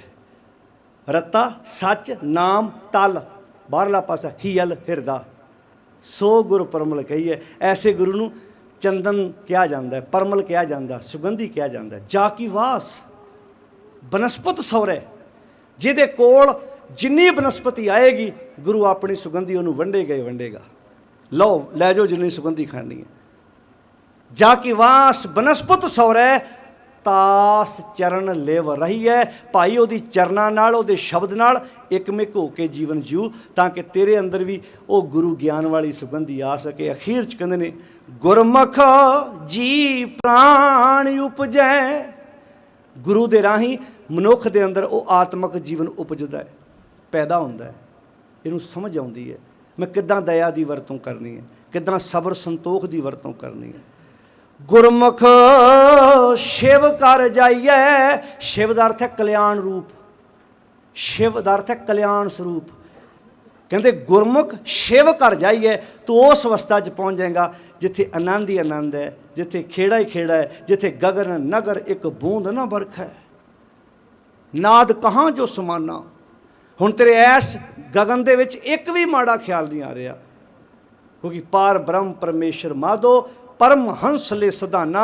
हुण ते बाबा बोलते थे, बाबा बोलते थे। हे बाबा जिहड़े अंदर इत्थे बोलते सी ना, पंज वकार रौला पाउंदे सी, पता नहीं हुण कित्थे चले गया। बाबा बोलते थे कहाँ गए, देही के संग रहते। जिहड़े देही दे नाल तुरे फिरदे सी, सुरत माहे जो नृत्य करते, कथा वार्ता कहते। जिहड़ी मेरी सुरत विच नृत्य करते सी, वो पता नहीं कित्थे चले गए। इन्हां शब्दां दा संबंध जिउंदे साडे नाल है, पर असीं पता कदों पढ़दे हां, जो बंदा मरिया होवे ना, उदों पढ़दे बाबा बोलते ते कहाँ गए। सानूं इंज लगदा जिहड़ा पापा कल बोलदा सी, अज पता नहीं कित्थे चला गया। भी जिहड़ी बीबी कल साडे नाल बह के रोटी खांदी सी, अज बाबे कबीर मुताबक पता नहीं कित्थे। रागी सिंह भी उदों फिर पखा पूरा फेरदे आ भी बाबा बोलते थे कहाँ गए, बाबा बोलते थे कहाँ गए। फिर सरोते का जेब जाता हथ 500 लो भी लै भाई तू दस दे बीबी कित्थे गई साडी। आ लुधियाने में एक बहुत वड्डी शॉप है, जिथे उन्हें लिख के लाया अपने बजुर्गों की फोटो थले। हुण आपे लभ लियो, मेरे को सारियां गल्लां मैनूं ना पुछो, मेरे ते अगे बाबियां कई केस किए हुए हैं। थोड़ा बहुती जिम्मेवारी तुसीं निभाओ। पढ़िया लिखिया बंदियां ने अपने बजुर्गों दी फोटोआं थले लिख के लाया, बाबा बोलते थे कहाँ गए। उन्होंने मुताबिक साडे पापा जी पता नहीं कित्थे चले गए। वो इन्हां शब्दां दा संबंध पंजां वकारां नाल है, जिहड़े तेरे अंदर पंज वकार रौला पाउंदे सी। जदों दा तू गुरु दे शब्द नाल जुड़िया, पता ही नहीं हुण बाबा अब ना बसोए गाँव, कोई घरी घरी का लेखा मांगे कैत चेतो नाऊं। वो भज गए, हुण गाँव छड्ड गए आ, वो पिंड शहर छड्ड गए आ। इन्हां शब्दां नूं समझो, विचारो, बहुत अखंड पाठ लड़ियाँ करा लियाँ, एक शब्द रोज़ का समझो, अद्धा समझ लो, एक पौड़ी समझ लो, तो गारंटी है जिदन तुसी बाणी नूं समझ के पढ़ लग पे 150-200 अंक तक जाना, तो फिर तुहाडे कोल रिहा नहीं जाना। जिथे बहोगे तुहाडे अंदर ज्ञान फुट फुट पैना, भैणे आ बाणी कहंदी है, विचार आ कहंदी है, बाणी इदां कहंदी है। अजे क्यों नहीं आ रहा? क्योंकि असी सिर्फ समुंदर के बन्ने बन्ने ही परिक्रमा करी जाने, सागर के बन्ने बन्ने ही परिक्रमा करी जाने। तैसे गुरबाणी भी क्या सकल पदार्थ है, जोई जोई खोजै सोई सोई निपजावी। बाणी च बहुत कुछ भरिया पिया, इनू खोजो, पढ़ो, हंस बिरती लैके चुभी मारो। गुरमुख जी प्राण उपजै, गुरमुख शिव कर जाइए, गुरमुख नानक सच समाइए। हे नानक आख गुरु दे राही सच विच समा जा, ते गुरमुख निज पद पाइए। निज पद कहते ने, निज कर महल पावो सुख सहजे। सारे बोलो बहोर ना होएगो फेरा। नानक बद्धा कर तहां जिथे मिरत ना जन्म जरा। एक घर वो हुंदा जिन्हों आपां सारा टब्बर रल के बनाउने आ, जिथे माँ रहिंदी है, पिता रहिंदा है, पत्नी रहिंदी है, घर दे सारे जी रहिंदे ने। पर एक वो घर है जिथे तू कल्ले रहना, वो तैनूं खुद बनाउणा पैना है। जिथे सारा टब्बर रहिंदा वो घर मिस्त्री रल के बना दूँ। इट्टां कोई पत्थू किसे भट्ठे वाले ने पकाउणियां, सीमेंट किसे वेचना, सरिया किसे ने लै आउणा, पर्दे किसे ने ला देने आ, लाइटां किसे ने ला देनियां, पखे किसे ने लमका देने ने, सारियां रल मिल के तेरा घर बना देना, तू रहना है। पर इत्थे तू रहना है तो घर तैनूं खुद बनाउणा पैना है। ये किहड़ा घर है? वो घर है जिस बारे बाणी च ये शब्द लिखिया है भी निज घर महल पावो सुख सहजे। अजे मन का घर नहीं बनिया, इनू बाणी च नघरा आखिया। बाज थूनिया छपरा थामिया, नी करिया घर पाया रे। अच्छा शरीर का घर तो बन जाता, मन का घर सारी जिंदगी नहीं बनता। ये नघरा ही तुरया फिरदा, नघरा ही, इहदा घर बनता ही नहीं। तन किते होर हुंदा, मन किते होर हुंदा, फिर घर किदां होया मन का? तुसीं तन नूं ते घर लै गए, मन ते नाल रात नूं जांदा ही नहीं। तन किते हो, जिवें बच्चा स्कूले अपना तन लै जे ते मन अपना नाल खड़े ना। कदी वो एक क्लास चों दूजी क्लास जा सकदा साध संगत जी? वो तां ही जाएगा जो अपना तन भी नाल लैके गया तो मन भी अपना नाल लैके जाए। आओ अपने मन नूं, जिथे बाणी लिखिआ नानक बद्धा घर तहां, हे नानक आख हुण मन दा घर उत्थे बन गया जिथे मिरत, जिथे मृत है नहीं है, जिथे मौत है नहीं है, जिथे किसी का घर वेख के मरदा नहीं बंदा, जिथे मृत ना जन्म ते ना उत्थे मृत्यु आ ते ना जन्म आ, ते जरा कहंदे वडेपे नूं, ना उत्थे विकारां दा वडेपा ही आ। आओ उस अवस्था च अपना घर बनाइए, सुरत उच्ची करिए। गुरु ग्रंथ साहिब जी जिथे बाहरी तौर पर प्रकाश पुरब मना रहे हैं, काश किते साडे हिरदियां च भी बाणी का प्रकाश हो सके। गुरबाणी इस जग में चानण कर्म वसै मन आए। आओ गुरबाणी का उपदेश आप सारी संगत ने बड़े प्यार नाल इन्हां प्रबंधक वीरां दे सहयोग नाल अज दा समागम लिखिआ। जिन्ने भी तुसीं मेरियां भैणां वीर बजुर्ग दूरां नेड़ियां तो चल के समागम विच आए हो, मालक सारिआं नूं चढ़दी कला तंदुरुस्ती देह अरोगता बख्शिश करे। साडे घरां विच गुरमत आवे, असीं मनमत नूं अपने घरां चों हूंज के बाहर करिए। गुरबाणी आप पढ़िया करिए, सहज पाठ करिया करिए जिन्ना भी हो सकदा, क्योंकि ये आप सानूं खुद करना पैना है। इत्थों की समुची प्रबंधक कमेटी, सत्कारयोग ग्रंथी वीर, जिन्ने भी तुसीं सेवादार भैन भरा अज गुरु की गोद विच बैठे हो, विचारां करदिआं भुल्लां मेरियां, जे कोई शब्द चंगा लगा मेरा नहीं, सतगुर दा जान के हिरदे विच वसाउण दा यतन करियो जी। अदब सत्कार नाल सारी संगत फतेह बुलाओ ते गज के आखो साध संगत जी, वाहिगुरू जी का खालसा वाहिगुरू जी की फतेह।